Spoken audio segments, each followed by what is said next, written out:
Balb. I'm making noises at the beginning of the stream.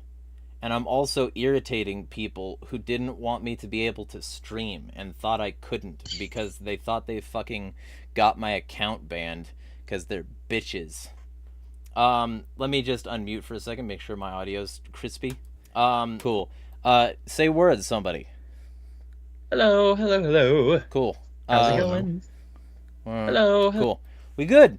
So, we got to do this audio test in the beginning that's like fucking ass cancer because YouTube like changed their settings like a couple decades ago, a couple years ago that they've had for like a decade where you can just like there's a preview and then you hit the go live button. That was a good system and they got rid of it. So now we can't preview it and we have to just go live, hope that it works, and then if it doesn't, tinker with the fucking bullshit until it does. So, fuck Google. But there are some cool features that they're giving us these days, so I can't be too completely mad. Either way, point is, Jay Norton and Hodey Johns are here, potentially more people, but there will be a shit ton more people on Tuesday. So, everybody tune in then, and everybody tune in now. For those of you who've been keeping peepers on my shit, that's an interesting fetish, but also you've seen my Twitter, and you've seen that I've been trying to get a variety of people on this channel to discuss the latest happenings in libertarian circles. And in this regard, the shit that be do going down is the recent garbage relating to the public business list, the Libertarian Party in general. And before we get too started going, I'd like to tell everybody I'm starting Twitch again. People can find me at Insanity is Free on Twitch. I'm going to do it once every Friday. That'll be my gaming schedule so that it's sustainable. Because I've actually got a good enough connection for it now, and I just use that connection to tear down a fascist and his shit game. So, everybody can go check that bullshit out, and there's going to be that kind of game, there's going to be better games, there's going to be games. So, those. And before we get too deep into the thing, we'll just give introductions. Take as long as you need to introduce yourself, Jay, and then Hodey, and then we'll get going.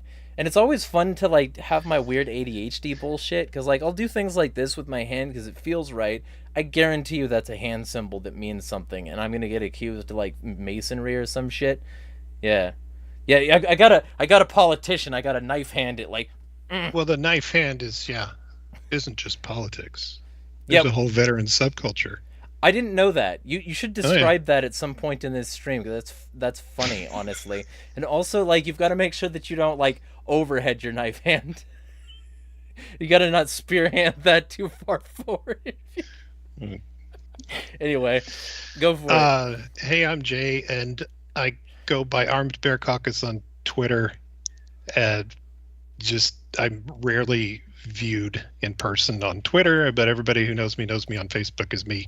I'm currently the IT director for the Oklahoma Libertarian Party affiliate, and unfortunately for me, I was also seated as the Judicial Committee chair for the same, which got a little spicy right before DC, as some may remember.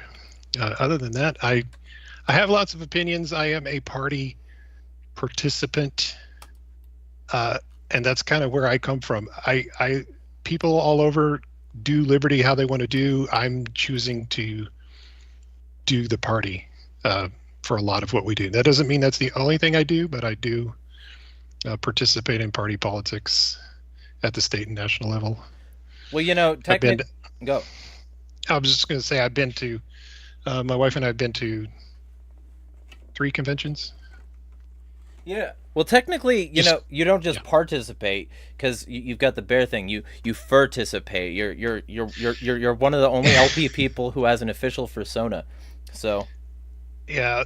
Well, we talked about that a little in the pregame show. There was no intent to make this into our persona. It was just a shtick, more of a grumpy old bear kind of griping about politics now and the kids in the yard. You're with knife paw. You're with friends. Yeah, so Sure. before we do the Hodey introduction, talk about knife hand. I'm curious now. I don't. You know what? I'm actually not entirely sure where that came from, but if you look around social media and veteran circles, it's kind of a running joke because it's like an officer or a senior NCO directing somebody, Huh? scolding even, and they use the knife hand. Yeah. And the knife hand is deadly. It's Yeah. deadly. Yeah. Hodey. So you got to watch. I'm Hodey Johns. I participated in LP politics for a little bit. I'm mostly on the campaign side, so I don't know a lot about like. I'm super fascinated to actually learn a lot today and a lot from like Jay about everything that happened and went down because he's got a much closer seat to the table. I'm more of a culture warrior guy. Of course, like I have participated before. I haven't participated in a while because it lost a bit of its luster for me. I started having not fun, and it's really that simple for me. Like things just kind of got not fun and was not a good. I wasn't getting the revenue on my time expenditures, and I was like, you know what? I'm not having a good time. I'm going to try something else. And I'm happy with what I'm doing, but I'm also happy that Jay's happy doing what he's doing, and I think everybody should do what's effective for them. You know, that's how the Karma Sutra was written. I'm not having fun in this position. I'll just. All right, let's try. What happens if we stick the finger there then? Yeah. No, of course. Like that one wasn't good for me. Let's try this one. Yeah. Trial Karma Sutra is just the ultimate trial and error guide, you know. Yeah. And now of course Hodey is in his emo phase, and in the words of Marilyn Manson, I'm on a campaign for pain, and when I get elected, I'll wipe the white off your house, the smile off your face. Oh my. Yeah. You like that? I think Marilyn Manson might be a little more intense than me, but I can like it without doing the same. Yeah, right? Yeah, I like that song. This is the Black Collar song. Put it in your middle finger and sing along. Use your fist and not your mouth. It's off the Golden Age of Grotesque, if I remember correctly. It's a great album. Fucking... Anyway, talking about political violence on an LP stream is fucking excellent way to start it. Anyway, with that being said, let's get started on the front of what got you into lip politics, Jay. We will start with you, and we will like sort of because Hodey's told his general story before, and Hodey can then probe as well. We'll just sort of like we're gonna tag team it. I promise this won't turn into a spit roast. I promise. Okay. Yeah. Well, the quip that I usually go to where people say, "What made you join the Libertarians?" or whatever, or the Libertarian Party, as I say, because the Anti-Federalists weren't holding meetings. Makes sense. So, and people kind of go, what? And I'm like, well... Why? Okay. I mean, a lot of people today have no idea what that means, right? And I try and explain, a lot of people come into the party because they saw Ron Paul say stuff. A lot of people come into the party on the Mises end, for instance, because they read Rothbard and they read all these people. Well, who got you interested in libertarianism? And I'm like, Madison. I mean, I'm sorry, the guy that actually wrote, one of the principal authors of the Constitution, wrote extensively on what it meant. And I watched over time as all levels of government just ignored it, and everyone went along. And I got tired of people going along with it. So people would tag me then as a minarchist. I think you could call me a minarchist. You could call me a pragmatic anarchist, perhaps. I'm somewhere in that night watchman kind of, I think we should have courts maybe that we all agree on, of course. But I tell my anarchist friends, honestly, we should each be okay with living in each other's ideal society for the most part. Because I don't care if you guys go have a commune or whatever the hell off in the, woods. Or in a town. I don't really care. I just as long as it's voluntary. Yeah, well, on that score, consent of the governed. Yeah. Those words were said at one point. On that score, to me, okay, so here's my locus. the founder that I most identify with is Thomas Paine, and that probably tells you everything. So, I mean, that's I didn't I didn't know much about the founders when I was starting in libertarianism, but for me, when I looked into it, I was like, that guy, he actually sounds like interesting. Like he actually had some balls and some principles, and Can he you? I was going to say, can you imagine the coalition that they built was basically guys willing to throw bombs and swords and all that stuff, Shit. and then One people that were. Did we lose something? I fucking pressed the wrong button.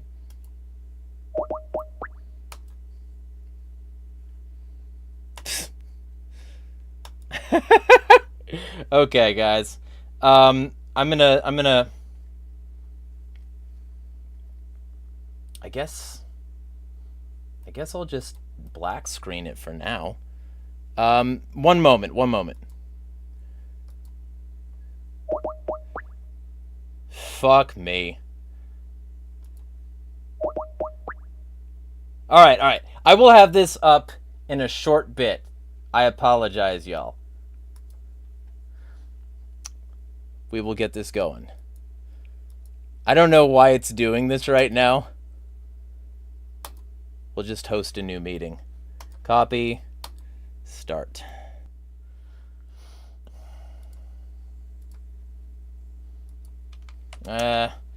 Technical difficulties.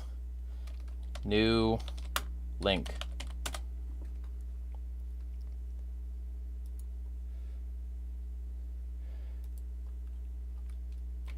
New link. This has never happened before.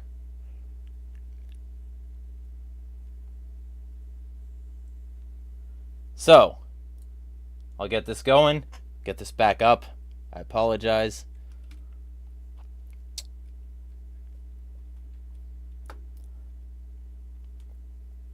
Everybody.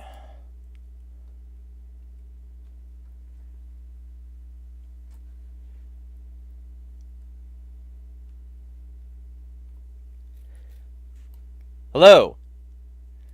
Hello? Yeah, it's working. All right, cool. So I apologize for that. That was not You're good. supposed to happen. Let me get this back up and going. Should be this one? Yeah. All right. So,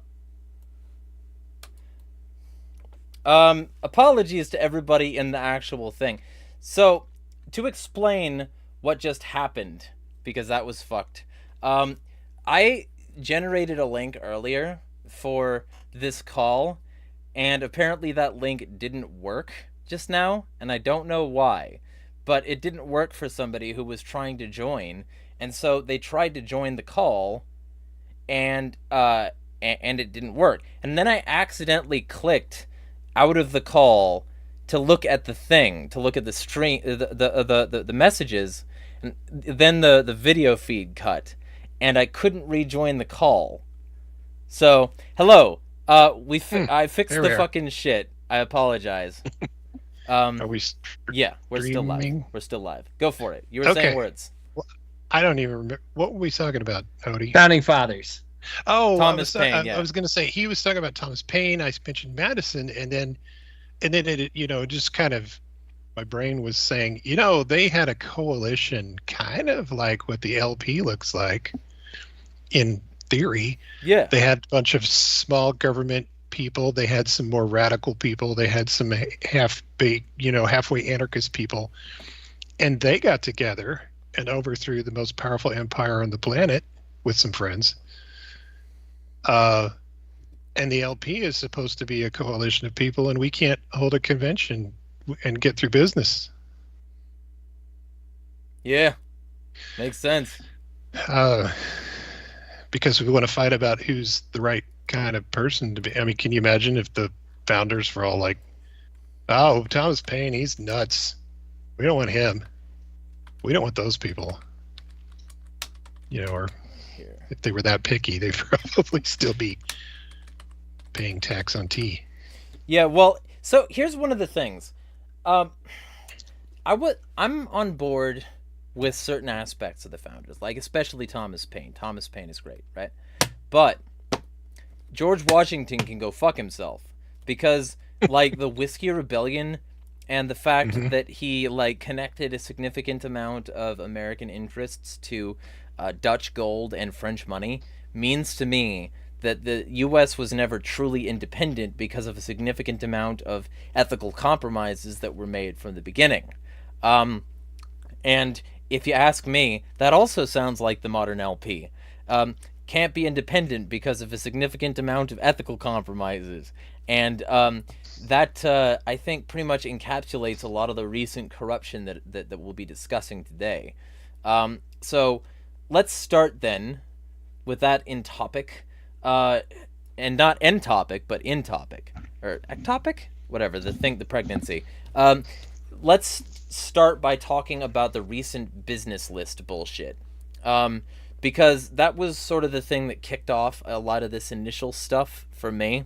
Was, I mean, at least in terms of reaching out, was seeing that Angela has just been absolutely abjectly corrupt in a wide variety of regards, and that one of those regards has been the way that she conducts herself in that LP business list and elsewhere. Basically, like, taking the Adrian Malagon model of being exceedingly unpleasant, and doing that with an almost we had Dana for a second, with an almost iron persistence. And in this, first off, Gwen, hello. Gwen Robinson says, tuning into this because my dubstep stream is playing Cry Emotional Future Bass and I'm not into it, and also I love Hodey. Here for the next 30 to support you. Orthodox Morris says, what new corruption is this? Sound is still good. So, basically the LP chair. Hey, Jack, how do you keep a radio station? Idaho Joe. We got Joe. Feel free to join, but mute when not in, because we can hear your radio. So the general vibe is that I want to discuss those LP business list shenanigans. Oh, so Rose, yeah, let me, here, I'll post the new link here for Rose. I guess we've got more than these people joining, so that this will work out great. Let me post this in the chat. Before we do anything further, sorry, it's a very distracted stream tonight. It's been weird. Joe and Dana. Joe, we'll start with you, and then we'll go to Dana. Intro yourself, and what got you into the LP, and things like that. The recent corruption in your area.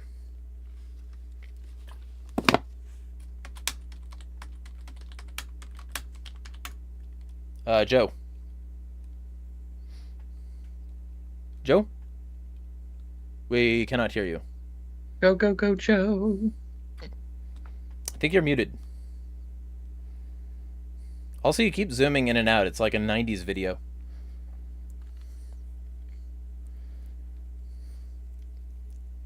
It is like a 90s music video, because there's really no music to speak of, but like the video stuff is going wild. Does anyone else hear Wayne's World? Wayne's World. Yeah, right? Wayne's World. Wayne's World. So I guess we'll go to Dana, because Joe seems to... Yeah. Oh. Okay. Dana, intro. Where do I even begin with the corruption in my state? Well, we have the leadership dispute where certain people are being sued because they actually got elected and were the board for a long minute, and then all of a sudden the JC decided they weren't the board, and then more stuff ensued, and we've had multiple conventions where they overturn everything that happens and block people. People have been punished, kicked off the board, replaced. He likes an appointed board. He made that clear at the very beginning, because that was like the main breakup, was when he appointed his board, and got rid of all the elected people. And now he's still doing that. And now we're having campaign season where they're ignoring that we even have a presidential candidate, and they're refusing all of us who know what we're doing. They're not letting us help. So they're having a really shitty time with our Senate candidate, which would be our ballot access candidate, because he would be the highest candidate in the state at the moment, next to Chase. So it's really weird. We might lose ballot access. That'll be fun. Who fucking needs ballot access? Silly. Yeah. I would say I will not knock doors for this party for 4,500 signatures. I will not do it. I refuse. I've done way too many petitions, and I'm just not doing it. Yeah, so lots of many things. I mean, it's just continuing. Now we're in court, and the judge kind of told him he needs to get a lawyer because he's not understanding court rules. There was a hearing a couple days ago. I just watched it today. So we're in court to continue the fight on the delegate thing in Washington when he refused to seat our delegates. And then all the different things that have happened from that JC decision, including board members who aren't seated that were elected, votes that have happened that would have not been those votes if he had let those people be seated. I mean, so much going on. And it stems from the fact that the LNC decided that Andrew was the king of the world and he was our leader, and he's doing what he's going to do, and he doesn't care that he's destroying everything. I mean, yeah, like I said, we're all sitting here aching, wanting to help this Senate candidate because Rogers and Slot can suck so bad, but they refuse our help. You know, we just had the bridge walk in Mackinac City. You know, we have this bridge that goes up to the UP, and they shut that bridge down every year and let people walk it. And we had 30,000 people actually walked across the bridge, not to mention all the people that were in Mackinac City for the final countdown of the season. So probably 50 to 60,000 people that they had access to. And we squandered that. And instead they had a little meeting that like 12 people showed up to that cost $1,200. I mean, it's just nuts. It's like I said, I could go on for hours about what's going on. There's previous whole streams about Michigan. Oh yeah. So like we'll get started on the recent business list stuff then, I guess. And Jay, from your perspective, how is that going?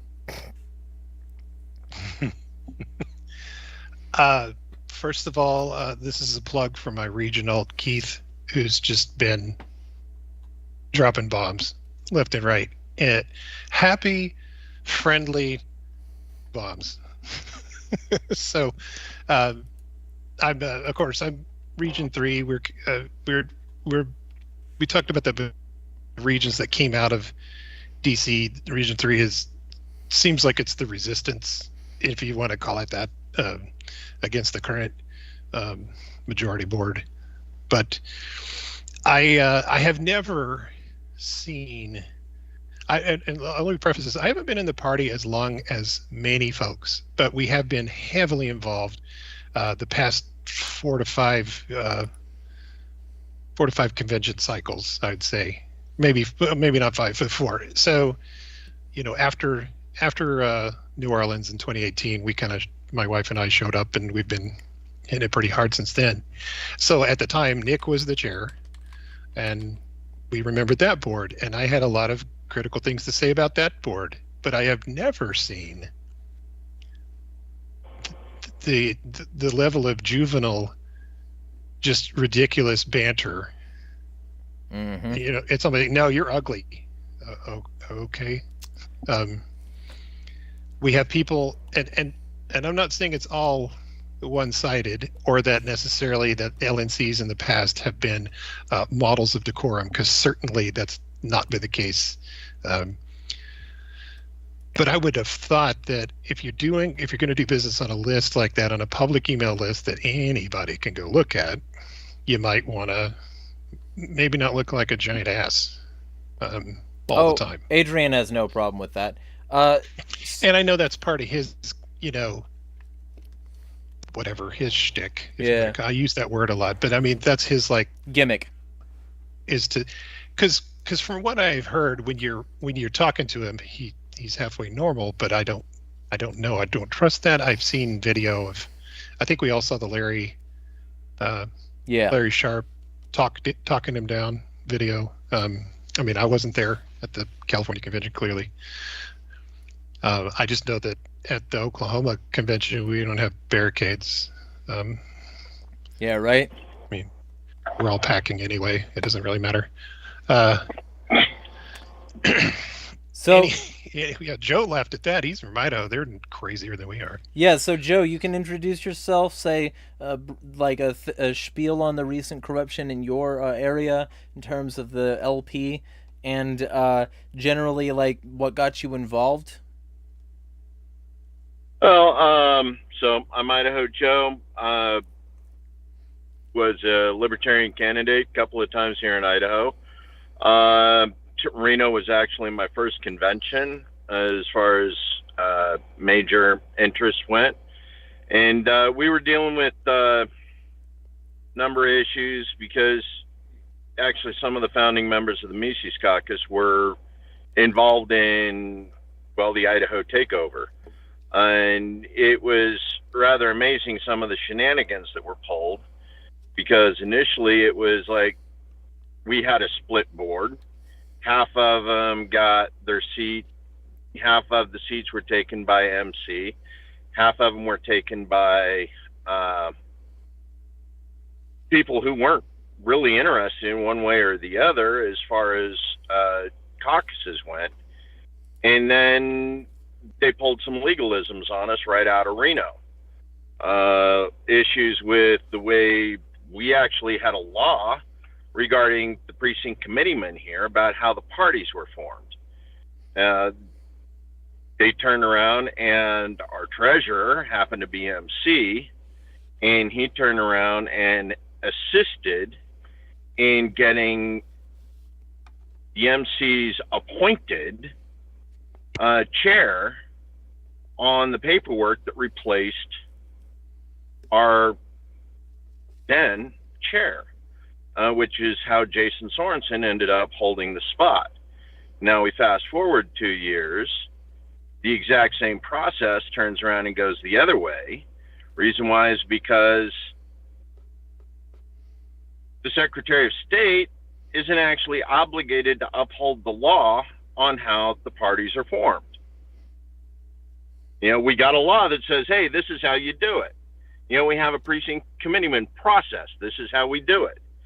And after this last one, I basically found out that the Secretary of State basically calls up the national committee of the party and says, hey, how you want to do this? Oh, that's your guy. Okay, fine. They're the ones we'll recognize then. Cool. Which means that in order to actually change it, it requires suit. It requires a tort claim. You got to take it to court. You got to have a judge make the ruling. And that turns it into, if you got the money, you own the party. And because they actually had the connections in the LNC with both Karen Ann Harlos, yes, Karen, and McCardle, they were able to carry it both times. So we're stuck in a situation right now where legally one group owns the party. However, they're not able to carry the suit in order to secure the assets and the resources. Yeah. Yeah. Sounds about that's exactly how I expect politics to go, to be honest. Also, congrats on now being proximally the actual closest person to me, since I'm over in Spokane. So with that being said, you know, and honestly, that's a weird thing to me also, just on a side note, that, like, as somebody who lived in SoCal this whole life, that I could just go to Idaho now. Like, I never thought I'd go to Idaho, but now I can if I want. I've done it once. Why would you want to? You know, right? What do we actually offer here? You know, one of the things that we talk about, you know, with Idaho, you know, everybody likes to tout the kind of freedom, how libertarian it is in Idaho, which is bullshit, because personal liberties are fucked left and right here. Mm-hmm. You know, yeah, economically, if you happen to be wealthy, you can come over here and fuck over anybody you like and get away with it. If you're wealthy enough, you know, economic freedoms here, your money can do just about anything you want it to. Mm-hmm. But if it comes down to personal freedoms, you're pretty much screwed. Yeah, you know that. You can't smoke. Yeah. Go. You're about to list something cool. Well, you can't smoke marijuana here. Yeah. Okay, 90% of the drugs, recreational drugs, we got drugs that are illegal here that are legal in every other state of the union, pretty much. Yeah. We can't use them. Our vets can't use them. Our vets can't be recommended them by their doctors. We've been working on legalization here for some 12, 16 years now. We're still no closer to it because we have a legislature that refuses to allow it to happen. Yeah, we got gun rights, which is real funny when you go around and you say, hey, we got sanctuary city here. It's a two-way sanctuary city. Bullshit, motherfucker. That's cosmetic. That's pure fucking posturing.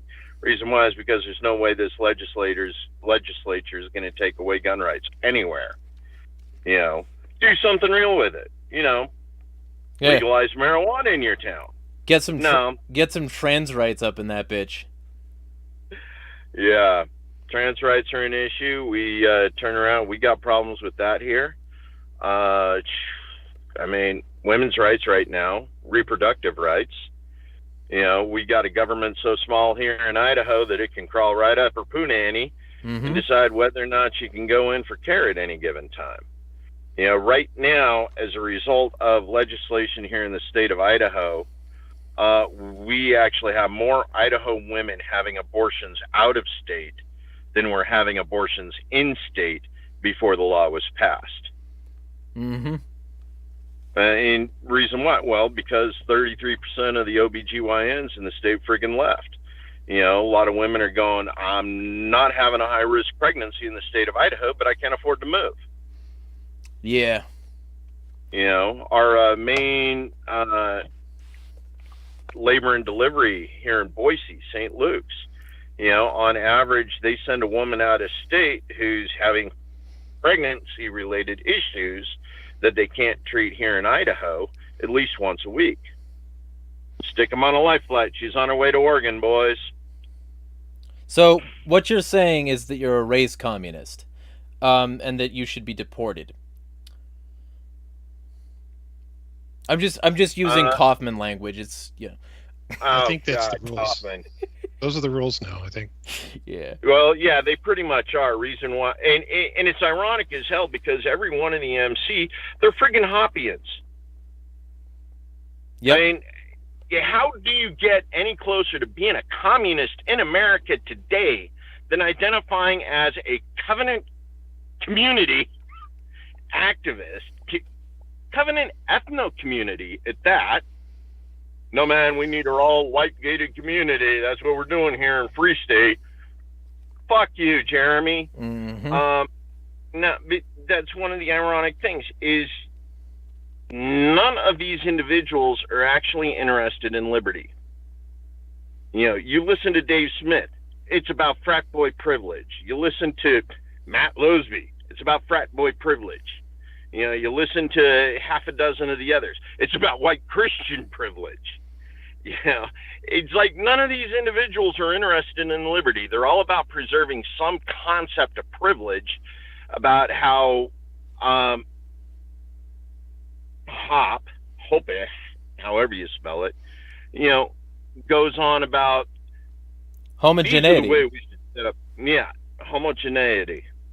Everybody needs to look the same, identify the same, think the same, breathe the same. And it's like, one, you're not going to get that simply because diversity is a survival trait here in the human race. Autism, it's a survival trait, motherfucker. Matt Losby can go on Twitter all he friggin' wants about curing autism and eliminating autism in the human race. And it's like, bullshit, motherfucker. The only way you can do that is chemical lobotomies. And you're denying a survival trait of the human race because it is a legitimate fucking survival trait, just like ADHD. Mm-hmm. We maintain these levels of diversity across the emotional and mental spectrum because it saved lives throughout the history of humanity. It created cultures, it created ideas, it created the ability of us to transcend natural disasters, and achieve whatever mediocre state we currently exist in. But you can't go eliminating that without seriously damaging the survivability of the human race. Yeah. And we literally got them going on about we need to eliminate. If I didn't know any better, and I don't, all of this positively reeks of the Leninist, Maoist version of Marx. Because we talk about Marx, commie Marx, but that commie, illegitimately hijacked the entire anarchist movement with his Communist Manifesto, and then we turned it over to populist authoritarianisms who turned it into hyperstatism that then killed people. And that's what I see so much of what's going on right now. Heiss is friggin' Lenin. Or Stalin. You're watching his compatriots currently eat themselves. They're disappearing from the picture. They're falling off left and right as he moves on with his next stage of the Vanguard Party. Did you see? McArdle, I'm not sure. Did you see what he turned his Twitter into? Oh, yeah, he turned his it's no longer Mises Chair. He took that handle too, but what he did is he changed his name, deleted all his tweets, changed his profile picture and banner image, and he changed everything to Dissident Media. And then he changed. He started a new Twitter account called Mises Chair as a placeholder to make sure that nobody'd impersonate him. But at the same time, he is now Dissident Media. Because, I was wondering about that, because it was a project that I had heard murmurs about in the history of the fucking shit. And then I looked into it, because I was curious where that went, and I was blocked by this bitch. And I was like, oh, really?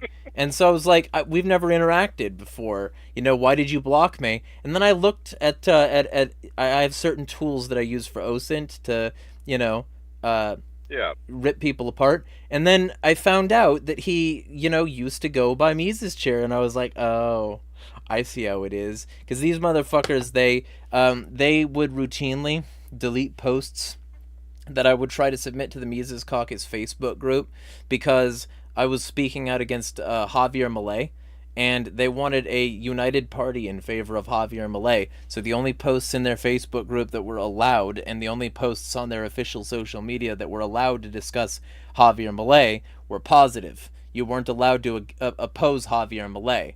And so basically, I started to oppose him and watched as maybe 50 posts got declined in that group, and I got tired of that shit. So eventually, what I did is I fucking made a video disguised as a video against Biden, saying Biden did what to our money, and I went off about Javier Milei and described how his regime is behaving. And then, I said, but I said, what if Biden did all of this? And then at the end of that little intro, I was like, but this isn't Biden, this is Javier Milei. And even in the thumbnail, I put Biden in this Iron Throne picture that I've seen, Dark Brandon. And I did right. and I put the Argentinian flag faintly in the background. Nobody noticed. It snuck through. And then when people pointed that out, and the Mises Caucus was upset, they chose to ban me from the Facebook group, block me from the Facebook page, block me from their official Mises Caucus page, block me on Mises Chair, block me, I think, from Luke Enzor. I think he unfriended or blocked me or some shit. I don't know. A certain amount of these people did that. I think maybe Luke didn't. I don't know. There's a certain amount of these people who did, though. And I think it's fucking hilarious that this is the way that they operate. Because, apparently that's the reason I'm blocked from this dissident media. This dissident. Because I oppose a right-wing authoritarian. And that's one of the things. This could be compared to Leninism. This absolutely could be compared to Marx's, fucking purge of Bakunin and shit. It could also be the Night of the Long Knives in Nazi Germany. Well, it could be any one of them because the entire process is hyper-authoritarian. Exactly. They will brook no dissidents, which makes his dissident media entirely ironic. They will purge left, right. They will do their best to shut down any voices that contradict their own version of reality or truth. You'll see them continue to put them down in a way as often as possible. They will lie, they will cheat, they will steal. Any means available, by any means available.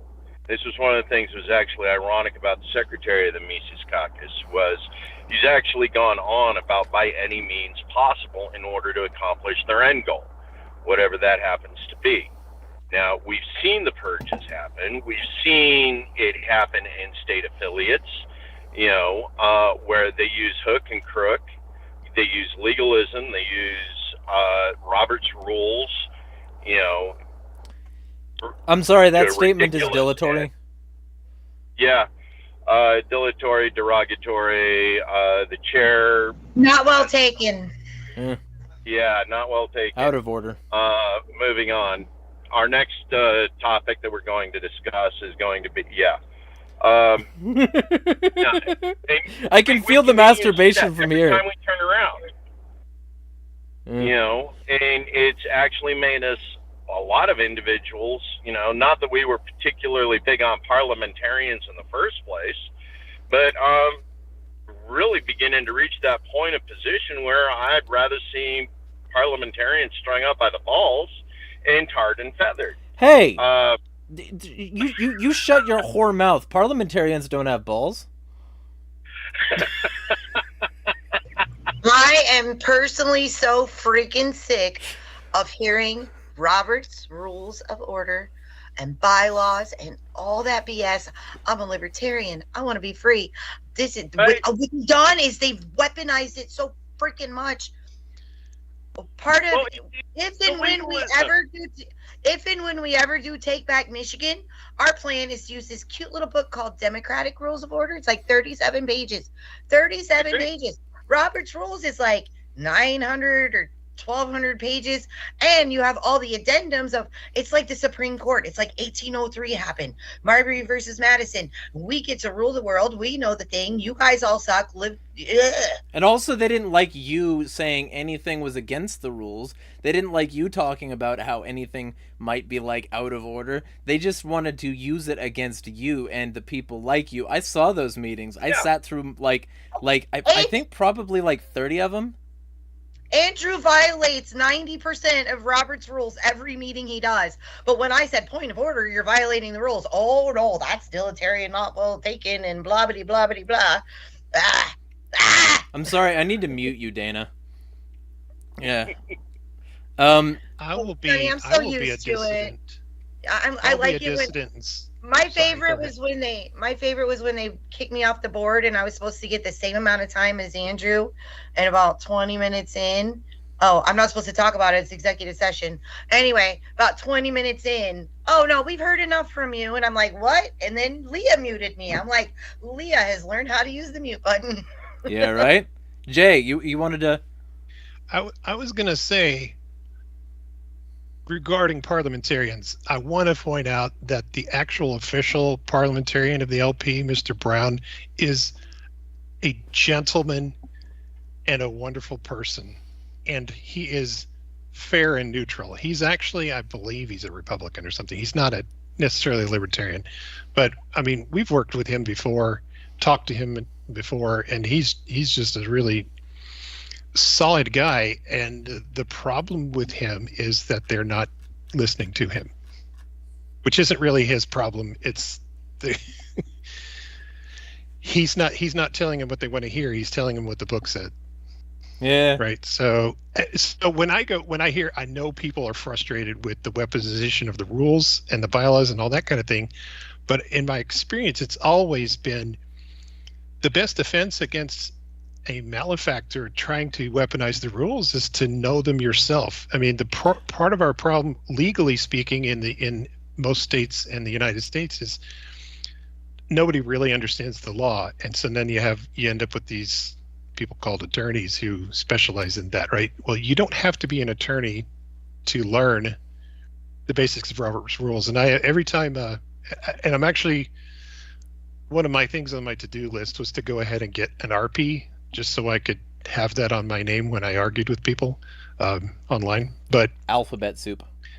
yeah, or the registered parliamentarian, which isn't the certification you get when you want to do it for a living, which is like the PRPs are the people like Mr. Brown and others who actually rent themselves out for conventions and things. We've had a really wonderful gal from the Osage Nation that has done our conventions in Oklahoma. I'm sorry. It's been a big help. I'm sorry. Rent themselves out for conventions conjured imagery. Yeah. Go ahead. Oh, you take that where you want. Yeah, I'm sure they take it where they want. Sorry. Anyway, what I'm getting at is it's like a gun. Yeah. It depends on who's using it and who knows how to use it. Yeah. Right. So the problem with weaponization is when you have allowed your party, and I'll say allowed, maybe that's not fair, but in a lot of cases, as with National, the Reno reset happened, and you ended up with so many Mises delegates that if they all vote in lockstep, they have their 2/3, and that's just how it's going to be. The best defense against that was to not have ignored the Mises buildup over the previous 3 conventions. They came around in New Orleans in 2018 and were defeated, and the Prags were like, ha ha, we beat you. And then in 2020 in Orlando, they came around and they were not, they lost, but not by as much. Yeah. And then Reno comes around and here we are. And this last convention, there was absolutely no reason one of the things for Reno Angela to be Reno was out reelected. west. Yeah. Yeah. Well, it's not just Reno that. was out west, so you had an awful lot of advantage with the Western, which was largely Mises. You know, you take a look at Region 1 and you take a look at how California, which was Angela's primary ground, you take a look at Washington, Montana, the fact that several of the key members of the Mises administration had resettled in Idaho and helped facilitate the takeover there.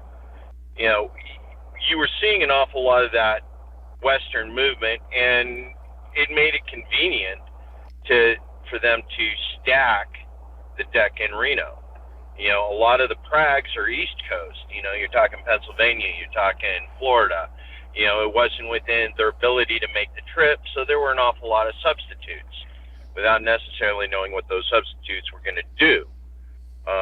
In addition to that, there was all of the busing in, you know, you wonder where all the financing came to make sure that the MC was able to put delegates in those key states, in those key conventions, you know, abusing, you know, the substitute laws, abusing the ability to stack the votes in each and every one of these given chambers. But again, this is one of the problems with the way the Mises caucus was created, is it was formed along the lines of a cult. Everybody had to do lockstep. And when you're talking about libertarians and the concept that libertarians, you know, it's like herding cats. And then all of a sudden you have this caucus that's voting lockstep, that's bending over backwards to suck Dave Smith's cock, running on this Ron Paul, you know, Lou Rockwell mentality, the late Rothbardian, you know, I want the ability to shoot the homeless when they walk on my property, you know, get rid of the bums. And you realize that, no, these are no longer libertarians. Yep. These are Hoppians, they're cultists, they're statists, because they are willing to create that collectivism that they allegedly rage against so much. In a wide variety of ways. And, you know, two things. First off, yeah, Joe and Hodey have followed me for a really long time, and they've seen me go up against the paleo strategy for, like, literally, I think, over half a decade at this point. So, yeah, it's been that way. And like, you know, I've watched as more and more people, like, ignore the obvious authoritarianism and somehow claim that whenever they're making authoritarian references to their potential action, that they're somehow just jokes. They're just helicopter jokes. They're just Nazi jokes. They're just, etc. Maybe not jokes. Maybe they're not jokes if you're actually going to act upon and like them. And then the second thing that I want to say is, just because I want to make sure that this is something that is said and that this is something that can be said, I want to just give Hodey a prompt here, and I'll say, Jay Norton, the thing that he said about using the rules better than the people who did. Quickly, talk about Jesus and the Pharisees. Oh, sure. So when the rules prevented Jesus from doing the right thing, so for example, healing on the Sabbath, it was not permissible. When he didn't find a wash trough, this is a story from the Bible, true story. The penalty for this in the Bible, for not washing your hands before a meal, is death. And the apostles were not able to wash up because they were hungry before a meal. And when the adulterous woman, as per the Old Testament, was supposed to be stoned and murdered in front of the village, and instead of doing that, Jesus was like, I'm going to do something else. So what do you do when the law tells you to do the wrong thing? Even if it's God's law, even if it's a law that you believe in, you do the right thing instead. And that's the right thing to do. Paul kind of goes over the purpose of the law in Romans a bit and why that happens. But the difference between, Paul even calls it the difference between written code and law. If it's just words on a paper, it's just written code, and you're just following lockstep with the written code. If what the law is intended to do is to help you establish a framework to do the right thing. And Jesus was like, well, I know that the goal of these laws is to love my neighbors, bring healing to them, bring healing to this world, bring healing to my enemies so that they no longer become my enemies, become closer to God, focus on heavenly things instead of earthly things. I know the goal of the law, right? And that's more important. That's what Jesus gave to us. Jesus blatantly said in the Sermon on the Mount, you have been told this, and I'm telling you to do this instead. This is what the law says, this is what your written code says, and I'm telling you to listen to the Holy Spirit instead. And that is more important to me. So when I hear us talking about Robert's rules and if they're right or wrong, it's a construct that I kind of recognize as foreign. And I think this is why Jesus kind of recognized governments as foreign, because it's just if they're any good, then it's only because the culture is good and the people are good, in which case government would be irrelevant, So I'm not even going to recognize it as an entity at all. I'm just going to do the right thing. And I think the problem with Robert's rules is and any rules, even Old Testament rules, Christian rules, can be weaponized to do the wrong thing if your heart is in the wrong place. I know, Joe, I wish I knew you better before this, because you're speaking my language here. Anybody who reads a Hoppe and Marx book back to back, it's like the same author. It will blow your mind how much it's anti-multiculturalism, pro-homogeneity, physical removal, certain ideology, making sure every community has the same ideology. It is word for word, you feel like copyright almost. It's the same philosophy. And this just goes to show, right? What happens when we don't care about character and we do care about rules, laws, regulations, restrictions. Winning. Relevance. As libertarians, the point is to do the right thing, whatever that right thing may be. And if that right thing is against the rules, then we say, then I'm against that rule then, I guess. And it's funny that we can't get it right within our party, because this is what we always say about the government, right? They have a rule that makes us do the wrong thing. We should ignore that rule. I don't care if that rule's coming from Congress, the Senate, whatever. That rule's coming from your own household, or if that rule's coming from the LNC. If it's a bad rule, I'll break that rule, and I'll suffer the consequences of whatever that may be. So basically, you're shadow moded. You're Shadow the Hedgehog. You're saying, if the whole world chooses to be my enemy, I will fight as I always have. Yes. Yeah. Jay. Go ahead, Jay. I hear what Hodey is saying. What I will point out, though, is that bylaws and a parliamentary authority are voluntary rules that we agree to when we join a society. So it is a form of a contract.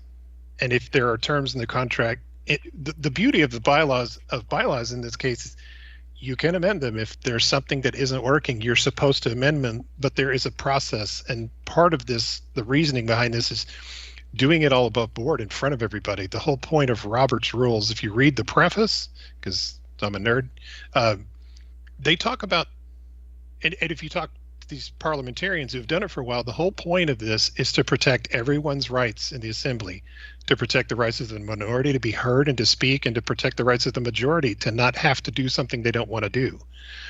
So yes, we will always require people to work. And in fact, this is one of my few rules that I have for working with people in the LP is I just want you to be of good faith. I want you to be doing things in good faith. I'm not going to have to agree with you. I probably disagree with Joe on a few things. No, you don't. I probably disagree with Jeremiah. I know I disagree with my boy Todd. Okay, on several things. We got to get him on here. Oh yeah, we should. I told him I was going to talk about him. But if they're operating in good faith, people will make mistakes. But if you make a mistake with the rules and with the process, the correct thing to do is, oh, well, how do we make that right? In many states, remember, also, if you don't follow your bylaws, you might be open to suit in a lot of cases because of the way corporations are defined in your state. And this is just the reality of being a political party. So I've had to do, some bylaws fighting in the recent past for the DC convention. As you all may remember, there was a big fight over credentialing for several states. Oklahoma was one of them. We caught a challenge from the Mises end of things. We'll just say when we tried to submit some alternates from out of state per our bylaws. And we were told by people not from Oklahoma that that's not what our bylaws meant. And then I pointed out to the people, literally everybody in Oklahoma believes that that's what our bylaws mean. Not a single person in Oklahoma, not a single sustaining member of the party, of our committee, our executive committee, our judicial committee for that matter. Not the authors, the former officers who wrote the bylaws got on there and said, hey, this is what this means. We were overruled. So I know bylaws and rules don't always come out with the correct result, but some of that was due to malfeasance. Yeah, I have my issues. I have a list. I'm keeping Good. A list of people that have done the things so that I can, it's part of having a long memory, I guess. But well, I always say I'm a ball of hate and a freight train of grudges. I do not let shit go. I am fucking mentally ill, and I make that other people's problem. So, but how to deal with bad bylaws and how to deal with misinterpretations of the rules, there's really not a lot you can do when you have an 80% supermajority saying X. Mm-hmm. Even though now here's the sticker. The National Party about that derivative lawsuit.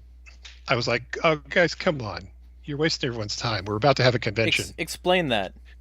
So a derivative suit. I am not a lawyer. I pretend to be a talking bear lawyer on Twitter, but that's the extent of my legal credentials.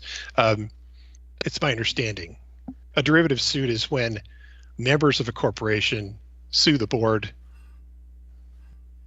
whatever, not following the board, not following the bylaws of the organization is one thing, malfeasance, breach of fiduciary duty, that kind of stuff. So I have since become very sympathetic to the notion of a derivative suit, given the fact that the National Committee has clearly and repeatedly, over and over, breached fiduciary duty, run roughshod over our own bylaws, given our bylaws an interpretation that I don't know how you get there if your English is your first language. That's a charitable. But then way again, of like I it. said, these are some of the same people who told me and everyone in my party, no, there's a your bylaws aren't clear. Like, well, we think they are. And one of the things Roberts will tell you is a society is responsible for interpreting its own bylaws. A society meaning the Oklahoma party, not yahoos from Colorado, Florida, and so on. The rich men north of Richmond. The rich men east of Tulsa. Yeah, right. You know, or north of Tulsa, whatever. A direction. It's juxtaposed to it somehow. So, and the thing is, we've never really had bylaws fights in Oklahoma, except when it came to the amendment process during convention. Of course, everybody fights about, you know, how to phrase something, and everybody goes crazy. But when they are what they are, and you are running, and you are, like I said, completely taking a completely bat crap interpretation of it, you're basically operating in bad faith. You're opening yourself up. If you are an incorporated entity in a state or a national, you know, sense, you could be sued. And the last thing libertarians ought to want is for the state to come in and make a decision on what you are or are not supposed to be doing. But that's what's going to end up happening. Yeah. If anything is going to change on this current LNC before Grand Rapids, it's not going to happen before Grand Rapids unless somebody sues. And that's just how it is. And I'm sorry, that's what's going on in Michigan. I can barely keep track of all the grenades being tossed around in Michigan right now, but I followed that with as well as I could. I followed some of the Idaho stuff, Joe, and when I started looking into how Idaho law intersected with Idaho bylaws, LP bylaws, I was like, Idaho does what? Yeah, and it just was talking about precinct committees. You literally elect them at a state, you know, a county election board kind of situation. They elect these precinct committeemen, and those people determine the composition of the state board, which is why Joe is the legal chair of Idaho, as far as I can tell. Yeah, and real quick, from in Oklahoma, I don't, you know, that's where I'm looking. Real quick, I just read their law. Like two things. The first thing is that I'm pretty sure, like the Michigan server would be glad to have a Discord server that I'm a member of that I talk in, because I don't talk in the other one anymore. It's run by a cunt who can't like not censor people who disagree with him. But the other one, that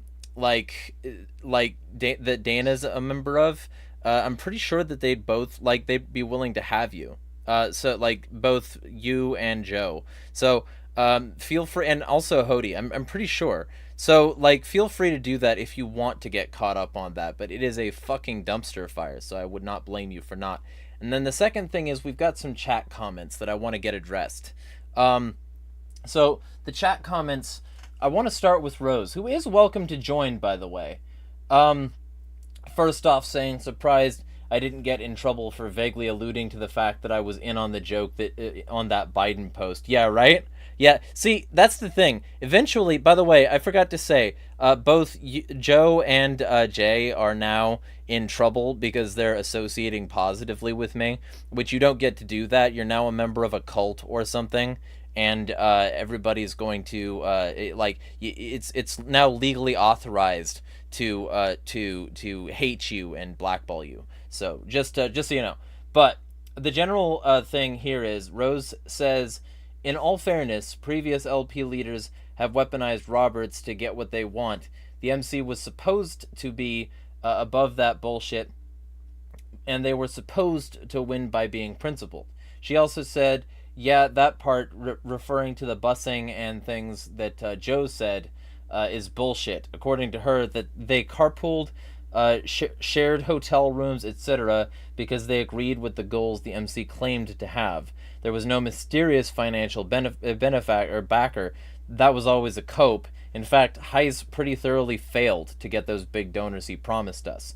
That's one of the things that she's brought up on previous. I'm not sure. I think maybe Joe's frozen. I think he's in traffic, and I think maybe he couldn't hear any of that. But if you can, you're free to respond to that, because basically Rose for some time now has been saying Heiss has basically failed every single aspect of his alleged principled takeover, his duties, his ability to do things, his ability to not sound like a massive cocksucker when he's talking about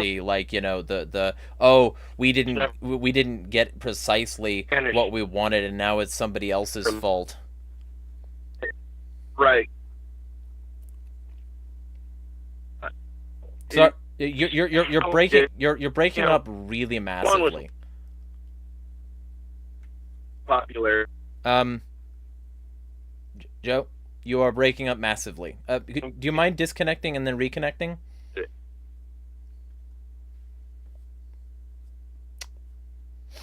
We will see. We will see. Because I noticed he was just sort of sitting there, and I was like, "Fuck."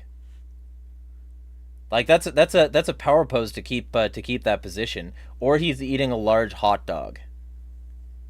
But either way, so I guess then while we wait for Joe to reconnect, we can get responses to some other things, because I try to keep the chat like active. I try to actually answer their questions, so that it's like a dialogue between not only me but and like other people here, but like the people who couldn't be here. Gwen says, fucking, I call these people Tim Pool Republicans. They are Republicans that think they're libertarian because they want to end the Fed, don't like taxes, and like guns. Everything else is subject to culture war and whether or not Dave Smith and Tim Pool agree. Gotta go, guys. The flowery dubstep has ended and we're back to having fun. Gotcha.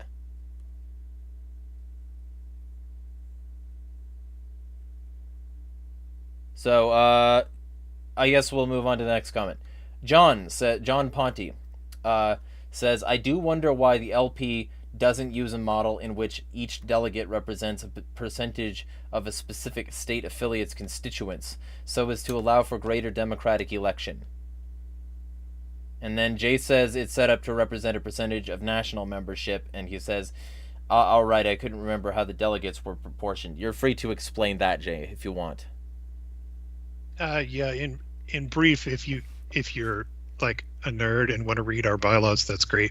The LP.org national bylaws, but the gist of it is in your state, like in Oklahoma, however many current sustaining national members we have on a certain cutoff date is how they determine via a percentage system how many delegates we are eligible to send to the national convention. And this year I think we sent 11. 11. Yeah, we peaked like 14 back in 2020, and I think we slid because just membership overall has slid, or it's shifted in our state. Oh, and for reference, if she wants to say the woman in the background, if she wants to say anything, she's free to. And she's my coach. She's my dialogue coach. Cool. I think yeah. My wife was our state secretary for a number of years, and so she's my battle buddy. Yeah. Well, and all I'm saying is if she does want to show up on this stream, she is free to. And same with Dave, because I remember him showing up for a couple of them. I think maybe that, if I'm remembering correctly, Dave Canny is Dana? I'm not sure. I might be full of shit. I thought it was Angela and Dave. No, Dave is paired with Angela. No, yeah, okay, I made a mistake. You're I'm probably thinking of somebody else that showed up with you at some point. I don't know. Whatever. Oh, that was my old man. He's busy right now. We have a lot going on here. Understandable. Yeah. We have a couple guys that hunt here that are helping us redo a part of our kitchen that was like literally falling apart. It was made out of plywood, and we've been living with it for all these years, and it's been falling apart and sinking into a hole, and they're here doing it for free because they good stuff hunt here. You know, that whole community thing we talk about. Yeah, mutual aid. So we have a lot going on, people in and out, and we're also getting ready for Mabon fall equinox party tomorrow for the holiday, and yeah, there's a lot going on. That's why I had to run and grab the phone, so I missed a lot. Yeah, nobody's trying to remove you this time either. So It's amazing. yeah, right, Joe. We can't see your camera, but we can probably hear you. You're free to respond. I think you were, but we couldn't hear you. The thing. Joe.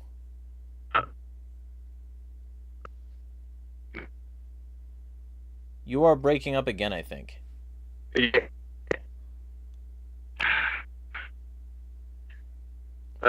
Be where I'm at. Idaho has worse reception than northern Michigan. Yeah, right? Well, so I'll hold off on that until you get better reception, because I'm assuming you're driving. So just pipe up as soon as reception clears, and we'll get the busing in allegations addressed. We can respond then to actually, yeah, we're all caught up on chat. So okay, so with reference to the business list, let's okay, Dana, you have your hand raised. Before we move back to the business list, which is very interesting, Yeah. it's my entertainment. I wanted to speak on what Jay said, because we have a lot of people that are very, very smart on Roberts. So it's not really being smarter on Roberts. It's just if you have the right people in your JC and the right people in your corner. Because like before, Andrew didn't like Karen Ann was like running most of the things in our state. That's where part of the contention in March was her being our parliamentarian of record at the convention, and we blocked that. That's when I was dead to her and whatnot. So I mean, like, it's like we have a lot of people that know it. I mean, they know it well, but he just does whatever the hell he wants, calls it good, and he's backed by the LNC, so we can't get rid of him. I mean, it's that crazy. So like, we know it. We're trying to follow it. We're trying to do it. And it almost started a fist fight at our last convention in July. Just like literally there was a screaming match between this Angela Canny, who knows it to a T and was trying to explain it, and then some girl from the UP that is a Mises person starts screaming, I don't even know the rules, but you should shut up because he must know them and you don't. I mean, that's what we're dealing with in Michigan. It's crazy nuts, and we don't even know what to do. We're just waiting for 2025 to see if we can take it back over. That's about all we got. Trying to get through this election season that's been crazy nuts too, and like most of us are just floating. We're just floating and waiting at this point. And again, like you said, you can't keep track of what court cases are what, and part of what we're waiting on is a court case, and we don't know if the election's going to happen before the court, like the 2025 elections for the party is going to happen before the court case is done. We have no clue. I mean, maybe you can answer one question. Going into DC, your presumed chair had done some things that I was hearing were against a court order, and I didn't know if there was any kind of contempt citation that might be brewing from that for Andrew. We're still working on that. I can talk about most of this because it's public. We haven't forced the contempt issue yet. Like, we haven't forced that yet.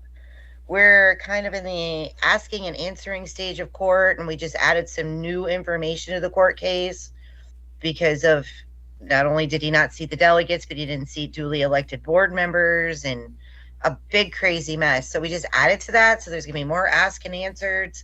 So I'm sure the contempt of court is going to come up very soon, but we're still in stages. Like, we're still doing interrogatories, and it's going to be a minute. But I mean, he was in contempt of court. That's 100%. That should be long. Straight up preliminary, yo. I felt like I needed to say that, but yeah, I mean, he literally said, I'm not allowed to talk about this, but here's all this information, and JJ's going to do it. I mean, and then I don't know how many times he tried to block us that morning. And then even after we got seated, he came back after lunch and tried to block us. I mean, that was Andrew the whole time. It was like, whoa, dude.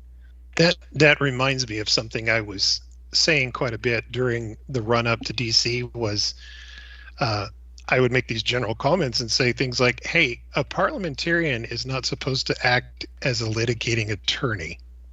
A parliamentarian is supposed to advise on the rules, maybe how to do a thing that you want to do and do it legally, but not tell you. It seems to me that Mr. JJ had some serious ethical breaches with how he was behaving as a parliamentarian. I understand he's not officially acting as a parliamentarian because he's technically retired, and there has something to do with whether he can use a PRP or an RP cert, but whatever. I said that often and loudly, kind of hoping that somebody would catch that I was talking about things like, well, you've got 3 parliamentarians that the chair is talking to, and she's ignoring the one that they paid that's been with the party for years, and she's listening to people that are, have a vested outcome, a political outcome in mind rather than a process outcome. So, well, yeah, and that's kind of what happened in Michigan when this whole thing started in December of 2022. Richard Brown and Josh Martin, a couple of the other ones, both 3 different parliamentarians said that what happened in July of 2022 was correct. The board should stay the same and all that mess.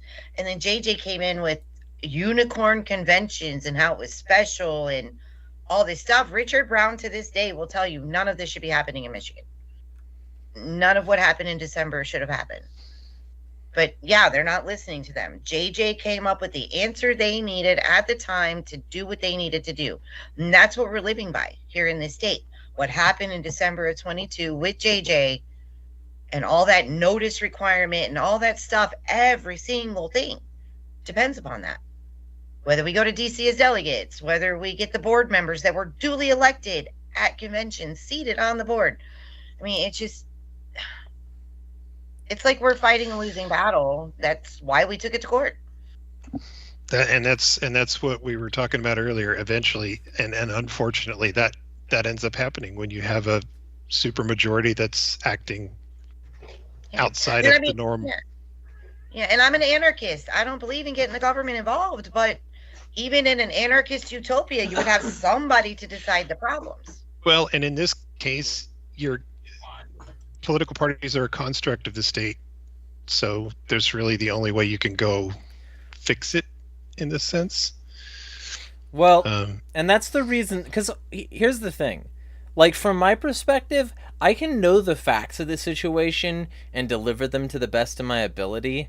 And, like, I'm trying to do this from a pseudo-journalistic aspect, even though I'm, like, I'm still throwing in all my fucking normal flavor. And, you can't get through a stream with me without hearing the word cunt at least 3 times.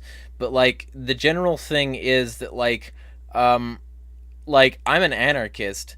I'm not trying to push for this political process. My purpose involved in these things is twofold. It's to say, either fix your shit, and here's how you can do it, or here's the way that you can come away from that and be a disaffected anarchist shithead like me, hurling rocks from the sidelines.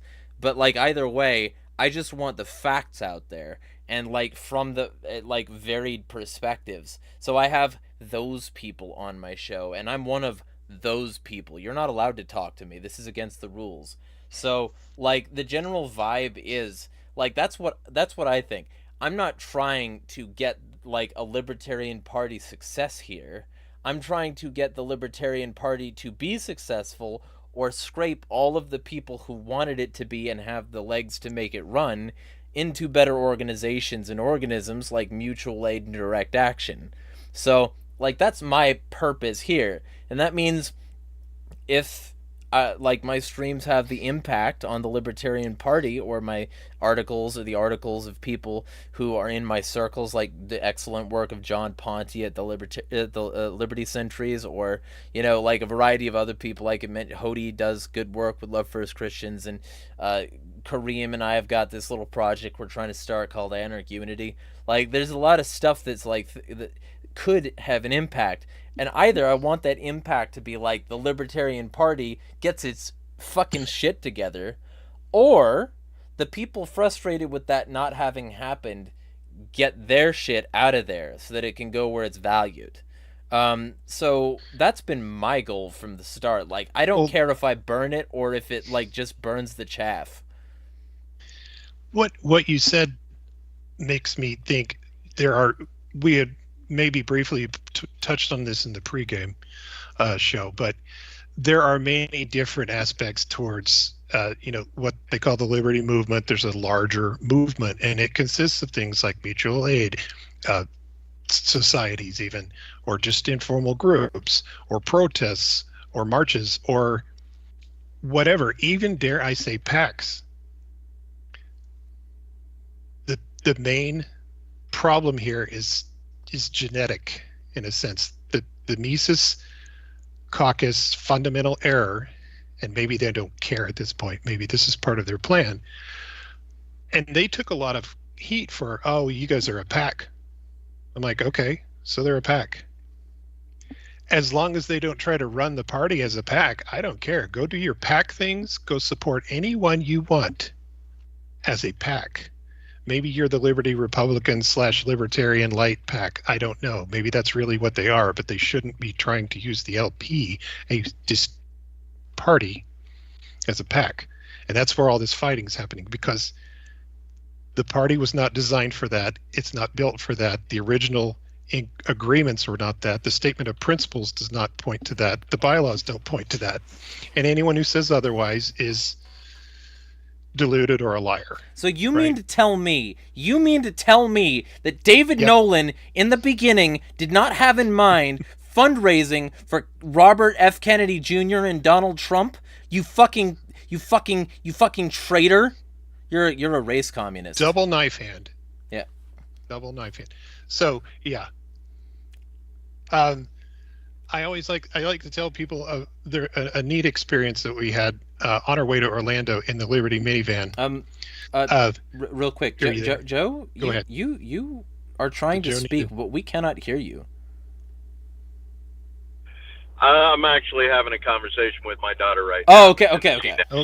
Okay, cool. Yeah, but again, this goes back to the things about the collectivism versus the individualism, and the way that the Mises Caucus was all about creating an end state through the purge of the dissidents and the divergents who didn't want to participate in the great freedom that was their entire goal.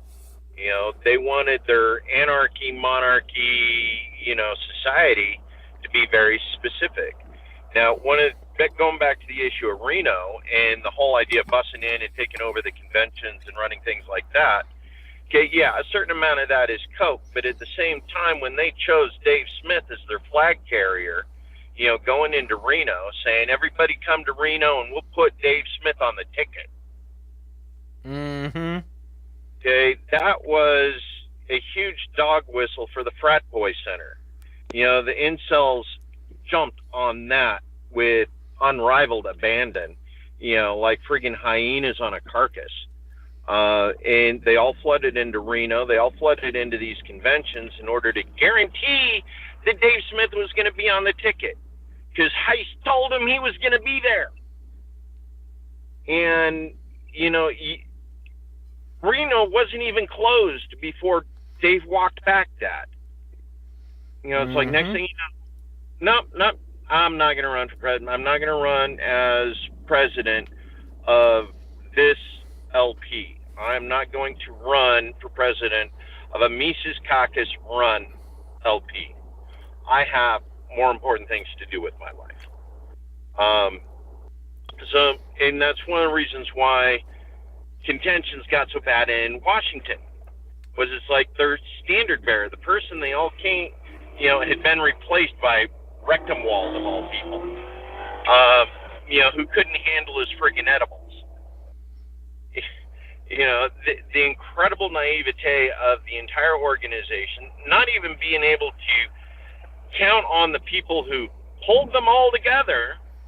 You couldn't keep Dave Smith in, you couldn't keep Michael Heiss in, you couldn't deliver on this principled takeover, where we all know they used by any means possible.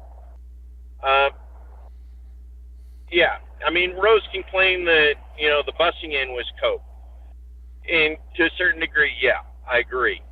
But at the same time, if it hadn't been for using extremely popular figures within a very like-minded, uniform-minded demographic, because, I mean, literally, that's what we were looking at as far as the demographic goes, is all of these individuals were very much of the same mind in what the liberty movement should look like.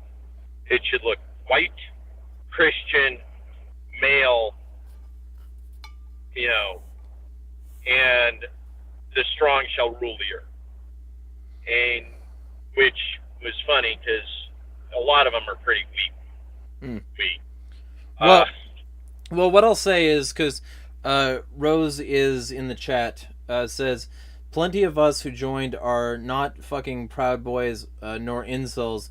She also says the previous leadership thoroughly failed to out-principle them, which I can understand. Like, that's the thing. From the perspective of somebody who was already pretty thoroughly out of LP politics because I was disgusted and disenfranchised for like a decade prior. I've been growing gradually more and more bitter.